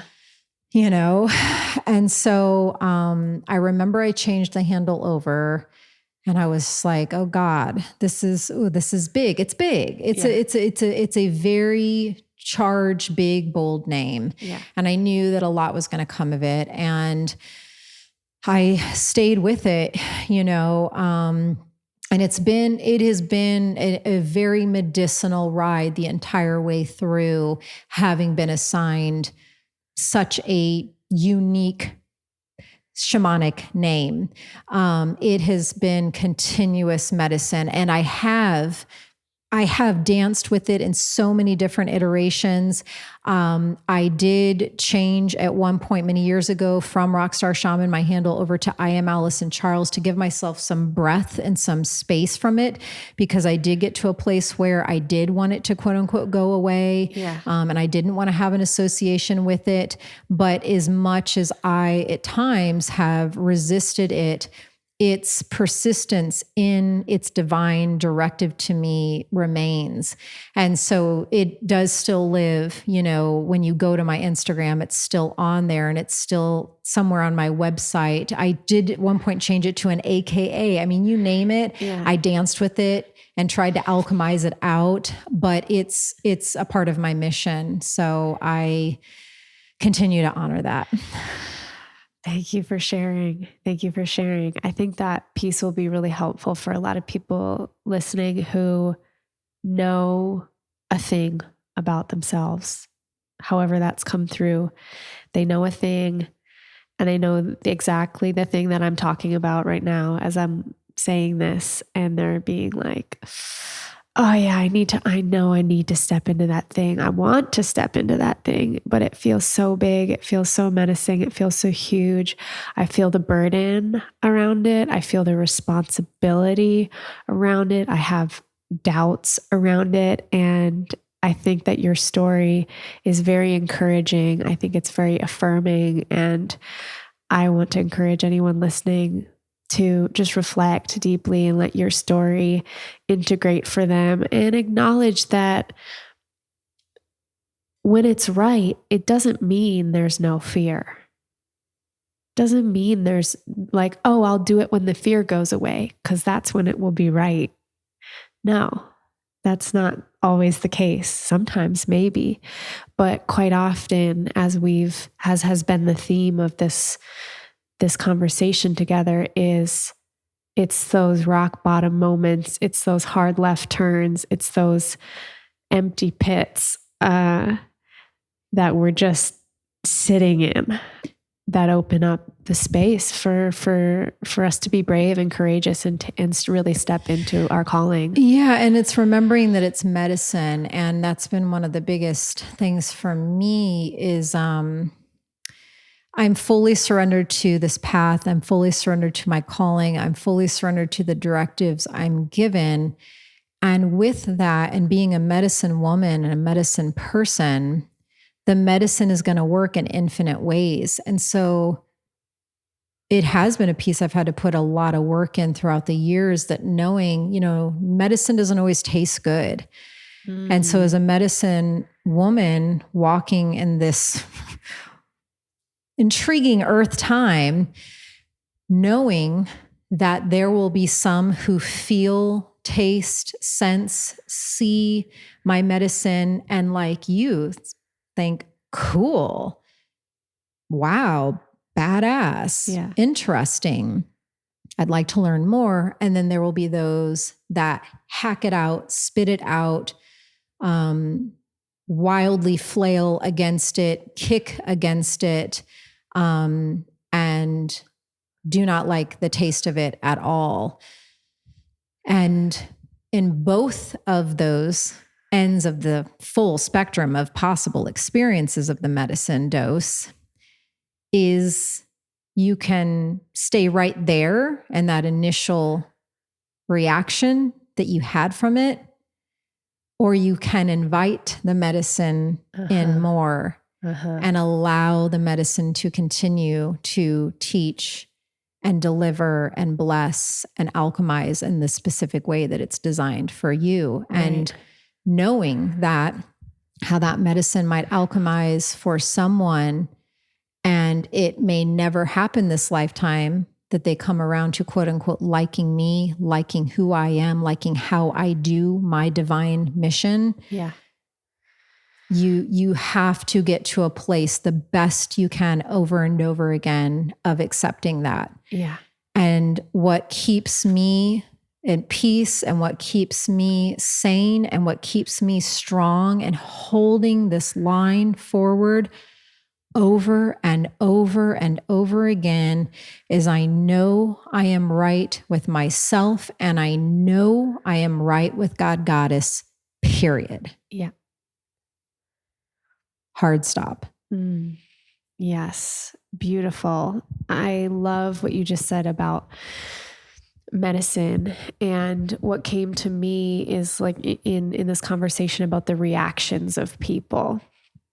And there's this very human desire to be liked. I think all of us either have dealt with it or currently deal with it. I think it's really part of having an ego. And so I'm not going to demonize that. But something I've been practicing myself, and we can loop this back to even the woman who entered my DMs and the cascade of thought processes that went on around that was medicine for me. And so what you're saying, what I'm hearing is by shining our own light, that is our only responsibility. It is not our responsibility to control people's reactions. And if you are listening to a person, interacting with a piece of content, interfacing with something, a group of people that you find yourself bad othering, so to speak, that is your medicine. That is the teaching, because there is still a great deal of emotional charge around that. That is exactly where the journey begins. So for me, with this woman who entered my DMs, I'm not going to sit here and say she was a bad person with bad intentions. I don't know. But what I can tell you is I learned a lot about my own self-doubt in that moment. She absolutely shone a light on where I could go inward and work with, wow, there are still some worthiness pieces here that I need to deal with, that I get to deal with, because or else this would have just blown right over. Well, and so this is where it gets super nuanced. And this is that portal we were talking about before we turn the mics on, because yes, to everything you just said, but this is where it requires one to learn how to be an alchemist and eventually a master alchemist. Okay, bear with me, because someone is just coming in as you were saying that. Because when I shared that the way that she entered in was abusive, I stand by that. Yes. But it is medicine. Right. It's both. Yes, absolutely. So it's like, it's honoring both. I am not saying she is a horrible, nasty, right, good for nothing human. Right. I am not saying that at all. Right. I'm saying she is a fellow earth walker on the path. Bless her light. I send her love. And what she did was abusive because it was violating. Yet it is also medicine. Yes. And by choosing to be an alchemist and eventually a master alchemist, you learn how to transmute and alchemize fear into love, abuse into ascension. You learn how to allow it all to serve and grow you. There's so much in it. Yes. Yes. That feels really right. And everything you just said about the nuance, fully and completely. And I think that's such a gorgeous way to paint it and to remind people these things are not black or white. Absolutely not. But the indicator for me is the feelings and my body, and the statement that you just gave of the full picture of it honors my feelings around being allowed to be triggered by that, honors her walk and the dance of it all in one. And for me, vibrationally, that statement, like I feel lifted, I feel seen, I feel integrated, and I feel complete. So that's the invitation too. I think when these things happen is to lift above, zoom out, and take all these little puzzle pieces of nuance and integrate them together. Aho, sister. And yes, it's always a leaning in, of course, some waves that come in, they're so charged and can really rattle you, and you might get stuck in that rattle for an hour, for 3 days, whatever. But then it becomes, as opposed to running away or hiding or turning away or leaning out, it becomes a constant asking of how can I lean into this? How can I see their perspective a little bit more? How can I learn what the teaching is, what the medicine is in this for me to ascend me and grow me deeper into my divinity? It's it's a constant exploration and honoring investigation of it all. And yes, it can feel tiring. And yes, it can be a lot, but yes, it brings the greatest miracles we could ever know. So it's always worth it. Thank you. Thank you. Thank you. As we're rounding out this conversation, there are two more things I want to ask you about. The last one I'll save is about the projects that you're currently working on. But to bring things sort of back to your story and my story and this theme of betrayal, and moving through it, namely, because here's a little through line, which I know I already shared with you the first time we got to meet in person, but your beloved Luke Story, who also has been a guest on this show. And I shared a story with you about when I first met Luke down at Soltara. And he was doing a set of ayahuasca ceremonies there.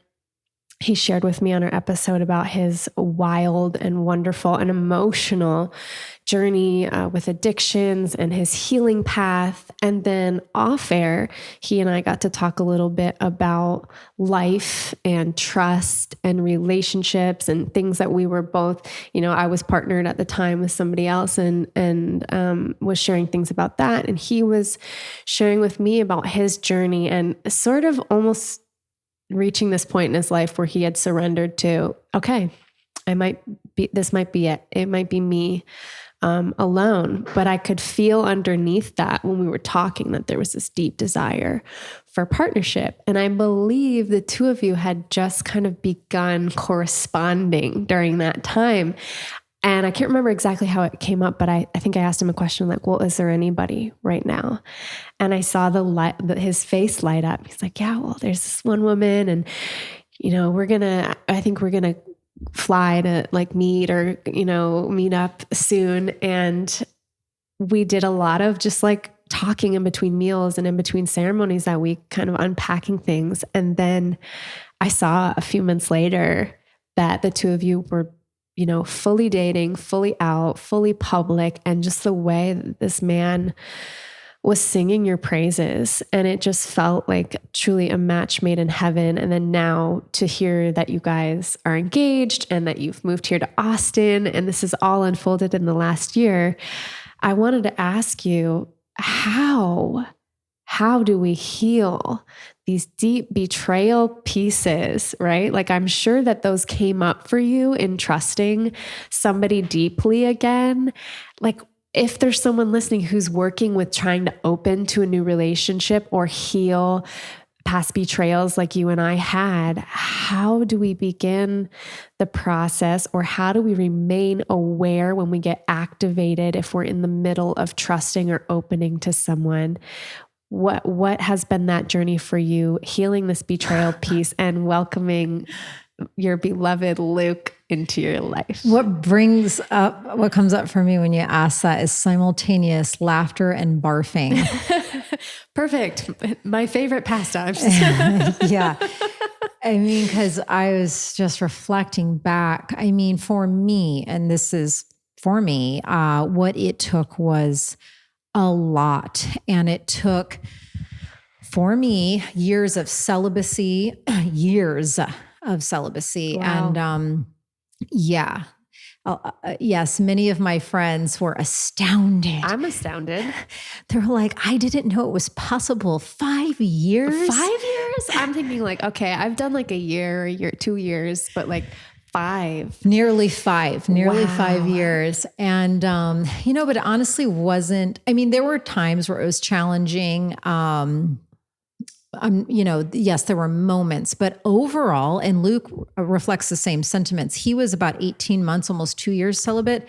And we share the same sentiment that it really was not that hard. And there were times where I was just like, oh my God, like, that more animalistic, like I want somebody to just give it to me. Right. But, overall, it just, that beautiful divine cultivation of learning how to honor my body. So circling back, of learning, what does that look like?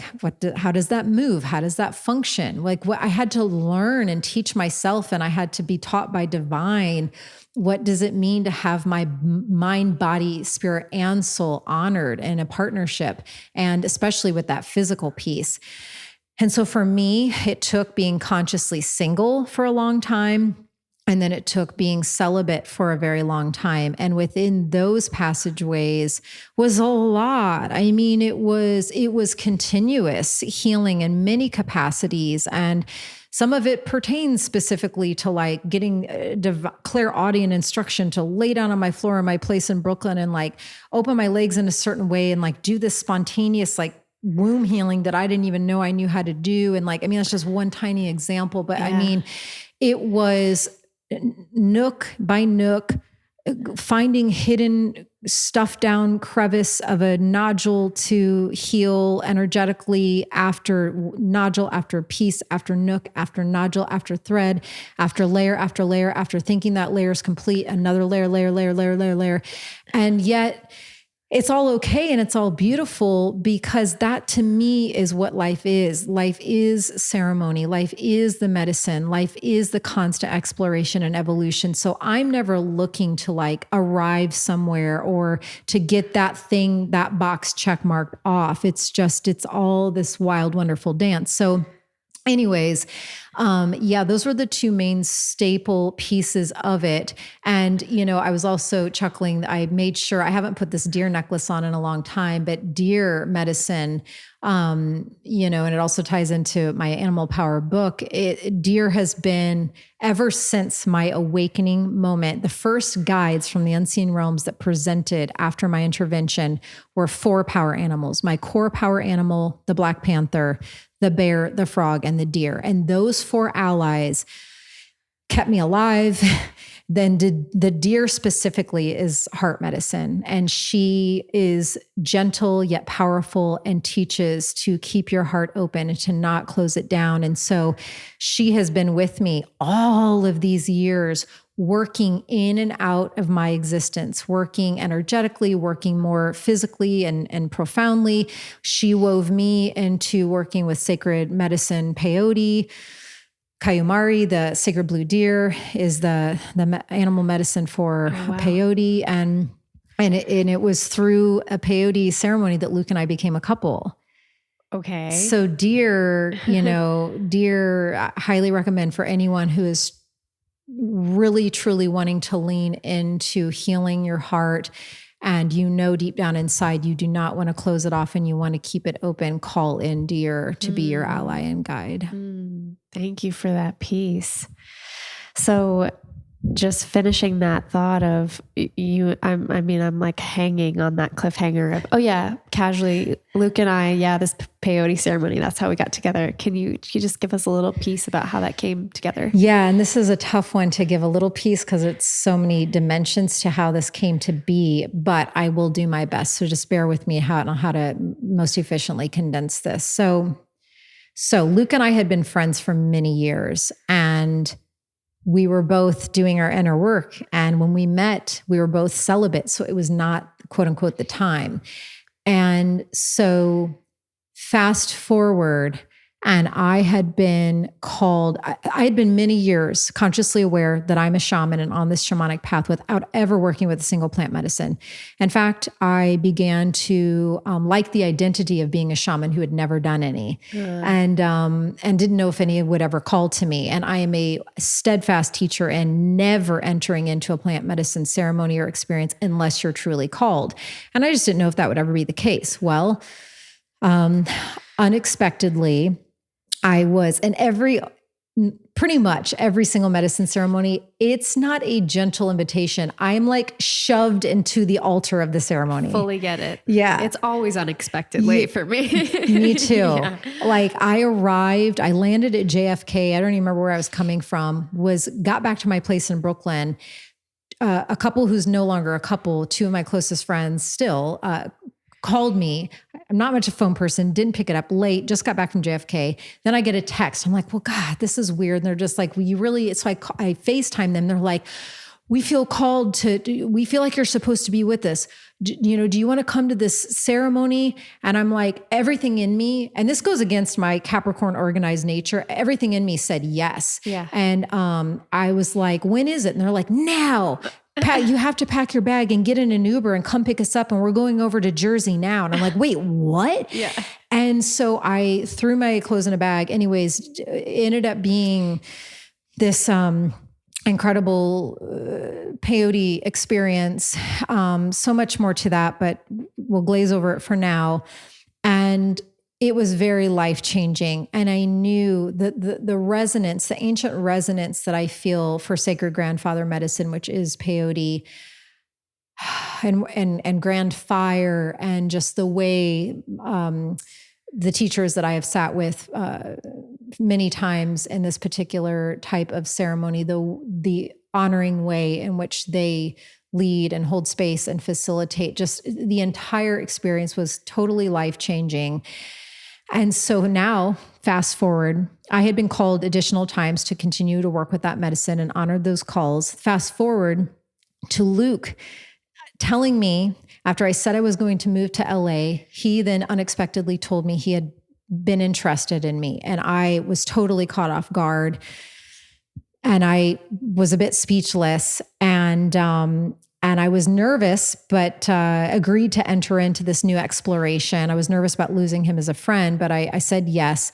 Our first date was at a New Year's Eve Kundalini gathering, and my birthday is New Year's Day. And so that was a big decision for me to say yes to that. And while we were there, he said, and during one of the Kundalini breaks, we were sitting across from each other like this. And he said, oh, I've been meaning to tell you, I'm going to experience your medicine. And by my medicine, he meant peyote, because he knows that's the one on just the most ancient resonant level that speaks to me. And right away, my discernment kicks in and I want to know, well, who are you sitting with? Right. Like, that's step one. We need to go in depth on this conversation. And he said, well, it's the funniest thing. I was at this store yesterday and I ran into a guy I've met before named Sanjay. And I was like, hold up. Yeah. Because Sanjay is a part of the same community. And so I said, are you sitting with so-and-so? Yeah. And he said, yes. And I was like, wow. So the workings of the medicine and the workings of the deer were working without me having to do anything to bring us together. And that's how our Luke and my union has worked the whole way. It's literally not our doing, it's divine's in every capacity. And it's just been such a miracle to witness. So to finish this story, we had a great first date. And I ended up flying back to my place in Brooklyn. And I texted him and said, hey, remind me of the date of the ceremony. I just wanted to hold energetic space. That was it. And he responded, why? Do you want to come? And I was like, do I? I think I do. And I literally had to buy a ticket and get back on a plane the next day or 2 days later to fly back across the country. And so our third date was going out into the desert and in sacred ceremony teepee space. We spent that weekend and back-to-back nights in that medicine space. And it's a funny story, but the medicine showed me 3 things specifically that I needed to bring up to him. And when we got back to the Airbnb, I was resisting it because they were crunchier topics. They weren't light and fun. And he got out of the shower and I was like, God, I hope he doesn't say he's tired and needs to go to bed, because I had to bring this up. And he gets in the bed and he goes, hey, you didn't share in the sharing circle today. Why not? And I was like, funny, you should ask. Yeah. Because I wasn't going to bring this very personal stuff up in the circle. So I said to him, there are a couple things that I need to address. And I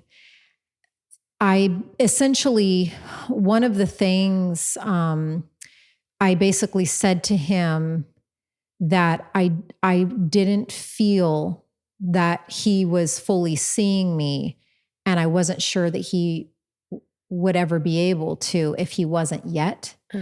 And in that moment, that was the precise moment.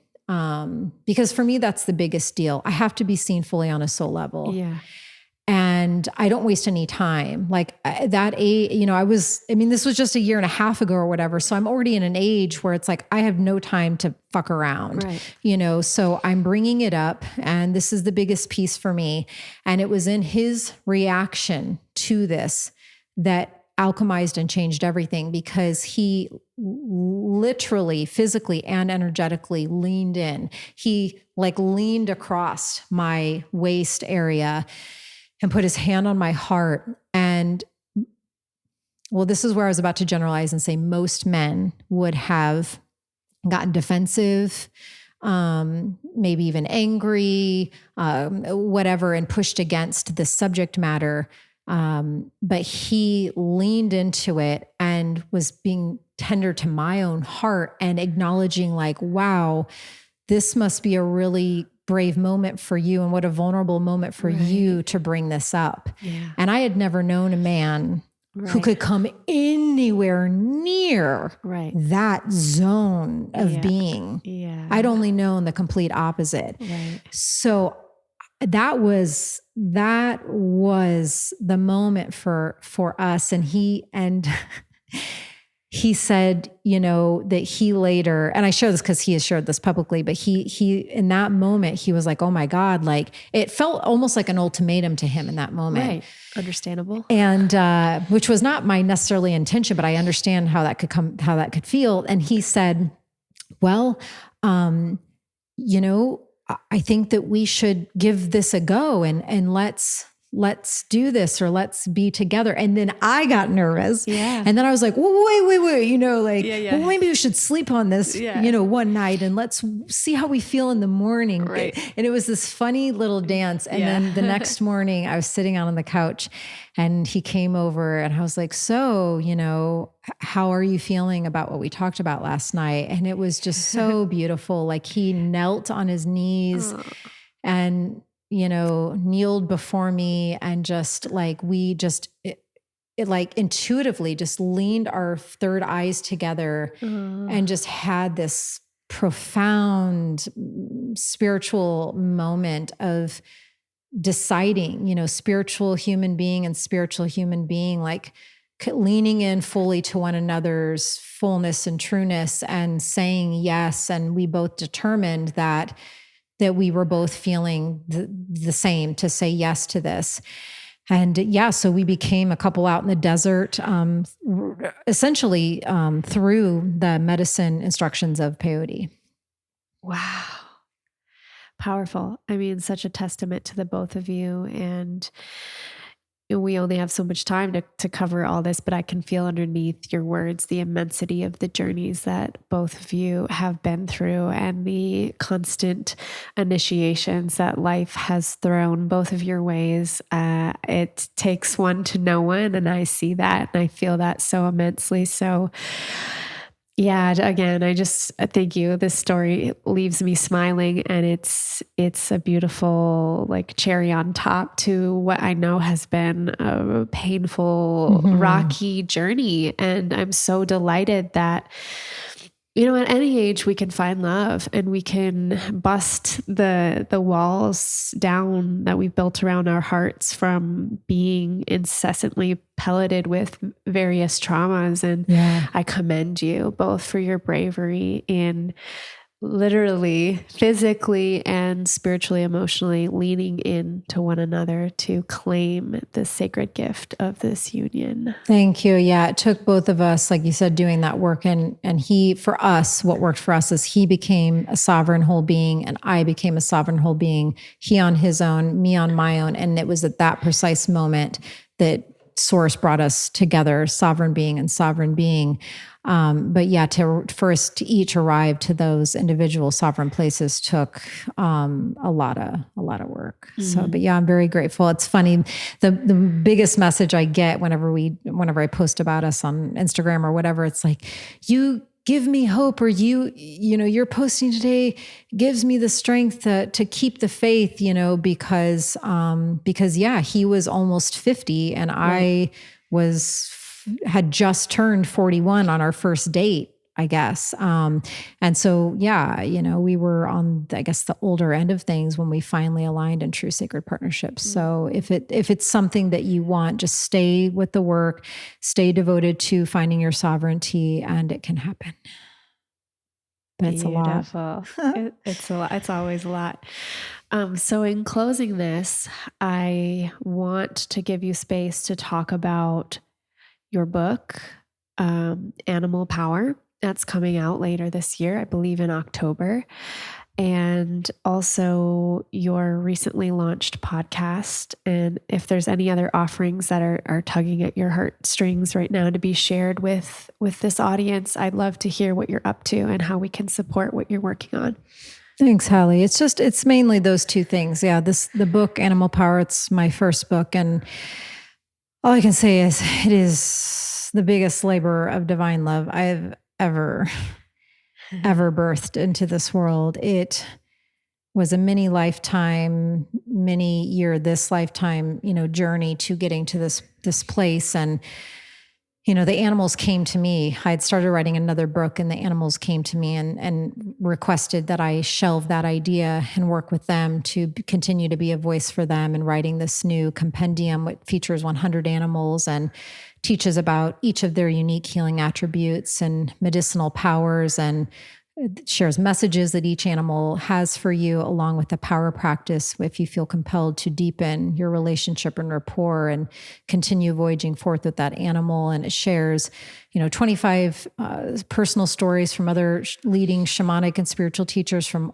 all walks of life, from all over the world, all races, colors, genders, ages, none of that matters. It's just all the allness. And, each one sharing about the animal that really changed their life. Or that's a massive undertaking to compile something of this magnitude, and I just want to commend that first and foremost. Very cool. I could just feel how exhausting that probably has been. So I'm still recovering. I feel that for sure, and I remember you sharing some stories at the women's circle that I had about exactly how much of a divine labor of love that it was. And you spoke about working with this artist that you love and all of him doing all of these drawings and the back and forth of that. And then, I hope you don't mind me sharing this piece, but his eventual passing, and he was young, right? He was... Yeah, just 30 years old. An incredible artist, very treasured artist out of Brazil. His name was William Santiago. Right. And the second I saw his art, for me, it was a very, very make or break part of the whole journey is like the artist. Right. Because it cannot be just anyone. The person has to be of a certain essence and energetics, and the animal has to truly embody the teachings in so many different layers and ways. Yeah. And the artist, I needed that artist to get that and get the importance of it. And the second I saw his art, I just knew that the vibrancy and the uniqueness and the expression. I was like, this is it. And then once I knew he was it, I then realized he lived in Brazil. And a lot of the foundational medicinal teachings that are held in the living altar that is this Animal Power book is the Eagle Condor prophecy of the energies of the South uniting and harmonizing with the energies of the North, and us coming together to further activate higher consciousness and unity energies for the planet. And so I was like, oh my gosh, by him living in Brazil and me being up here, we're coming together to further activate the prophecy. And so all the pieces came together. And yes, he drew all 100 animals. And yes, eventually, the book it's up for pre-order right now. You can go to my website or go to Amazon or, and get your pre-order on. And if you do, you'll get a complimentary guided shamanic journey for you to connect with your power animal. But the book isn't officially even in anyone's hands yet. And he passed away. Right. Wasn't it like weeks after finishing the last iteration of the 100th drawing? Yes. That is immense. Like that, it feels so, it almost brings me to tears because it just feels like this was part of his calling to help you bring this through. And I'm not well educated enough on his life and history as an artist, but I'm willing to bet this was one of his bigger endeavors of his career, especially in the latter years. And what a profound gift to leave this planet with. And I know that when I get a copy of this book, I will be holding it differently, knowing the story of this man and your connection to him and all the intention that's gone into it. So that is why I intentionally wanted to bring that piece here to honor him and to honor this profound offering that's being birthed through the energy that the two of you put together. Thank you. Yeah, as you saw in the new moon gathering when it had just happened, and I just shared in sacred space with you sisters, that it just happened. I mean, you saw the level of grief that was moving through me. It was a very deep and profound yet beautiful experience. His passing has taught me a lot, and perhaps the biggest gift it showed me was the level of our connection, the depth of our connection that had he not passed, I don't know that I ever would have known was there. Right. So many teachings came in from it. So I honor him and his legacy, and will continue to the best possible way that I can, but absolutely knowing that his last artful creations are held within my book. It's within our book. It changes the game, and it brings alive the book in a completely new and unexpected and potent medicinal way that I of course would have never seen coming. And there's something so beautiful and rich about it, right?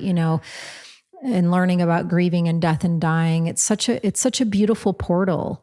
And in investigating it more and being curious about it, and just knowing that book holds within it, life and death, the illustrator passed and the author is currently living. And, because in shamanism, it's the allness, it's the everything. It's the seeing the beauty and the full polarities and the dualities and the honoring it all. So this book holds all of that.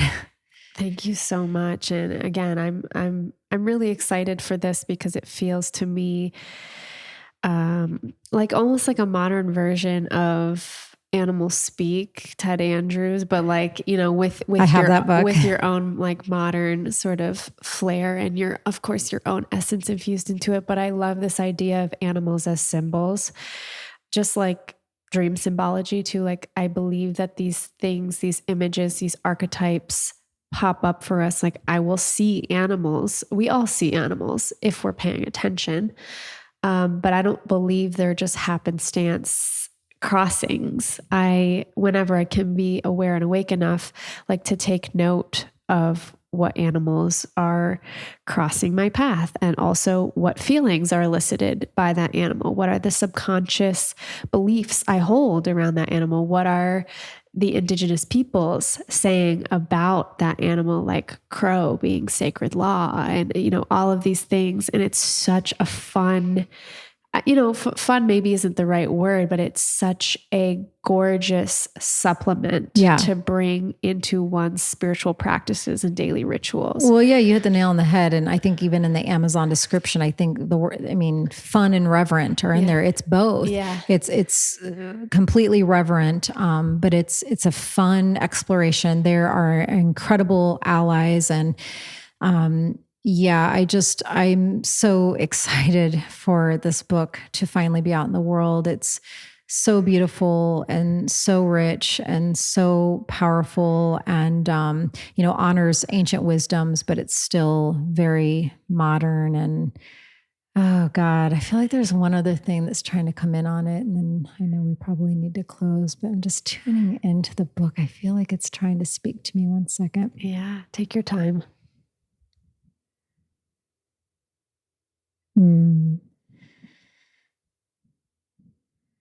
Yeah, it's a great teacher, and it's a book that you can use exactly in the way that you just said. If you notice an animal, you go to Animal Power and open the book and go to that animal's entry and see what the messages are, and do the power practice to commune with it more. But it was the other piece of honoring them all. I like leech is one of my favorite animals, Cool. and leech is in there in my personal story about why I love the leech so much and how I went from fearing it and being creeped out by it to like loving it is written in there. Cool.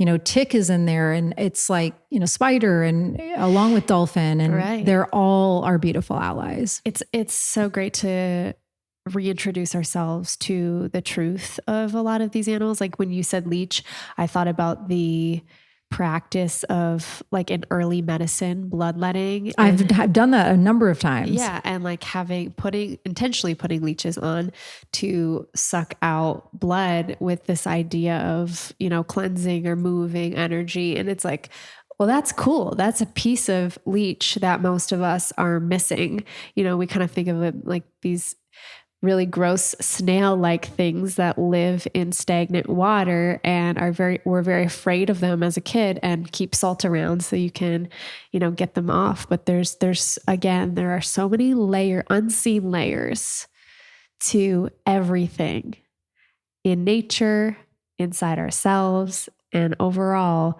I think that's a theme, is like to look beyond and underneath whatever the original avatar or apparition is. Bingo. And I'm not going to name names, but throughout this book writing process, there was input given in to exclude certain beings. And I said, that goes completely against what shamanism is. We do not disconnect and cut off from something that is just because it's uncomfortable. Right. We lean in and we explore. Like when you say certain beings, do you mean certain animals? Yeah. Like what animal was being suggested to be excluded? I think both of the ones I just mentioned were questioned. Yeah. The tick and the leech. Because they're unsightly and they freak people out. They can evoke uncomfortability. Yeah. And evoke, they can evoke a not quote unquote fun feeling or vision. And it's, that's the kind of shit I want to put in. Absolutely. That's what we're here for. Absolutely. Right? And I'm like, that is not an option. Well, thank you for adhering to what you knew needed to be included. I commend that fully. And that can be really hard when you have pressure of publishers or the powers that be or anything kind of being like, well, this makes this thing more marketable. I mean, in anything, in a course, in an online offering, in how you show up, in a speech that anyone gives. So again, thank you for honoring your truth and sticking to the original insight and keeping things how you knew they needed to be. Yeah, I did it 100% steadfastly. And that's why I'm so exhausted. Yeah. But I did it. And I'm so proud of it. Good. Well, hopefully it'll be time for a rest for you now. But I want to, in closing, just thank you again so much. We went into so many areas, and obviously it was effortless, and we probably could have gone plenty more places. Yeah, I was really trying to abbreviate. It's hard. Yeah. Well, we don't need to. We like long stories here in the Thought Room. So thank you so much. Where can people find you online? Give your website, your handle again, and your podcast so people can go check that out as well. Yeah, the podcast is called Ceremony Circle, hosted by me, Alyson Charles. Website is AlysonCharles.com, and I spell my name Alyson. And my Instagram handle is still at I am Alyson Charles. And with Ceremony Circle, it's another project that I was really called to do. For years, people were like, you're a radio host. Where's your podcast? I was like, I'm not called to do it. But then it did eventually come in. And it's fun. I have various spiritual and shamanic teachers on there. And at the end of every episode, they guide listeners into a brief guided ritual, ceremony, practice of some sort. So you get immersed with some beautiful, pure energies. Very cool. Yeah. Thank you so much for having me. Thank you for being the weaver that you are and such an embodied soul and pathwalker, and just your devotion to doing the work, and, your invitations of me. Once I moved here, you invited me into your space and to the new moon gathering and then acro yoga, and just, I really appreciate your friendship and, you leaning in. Thank you.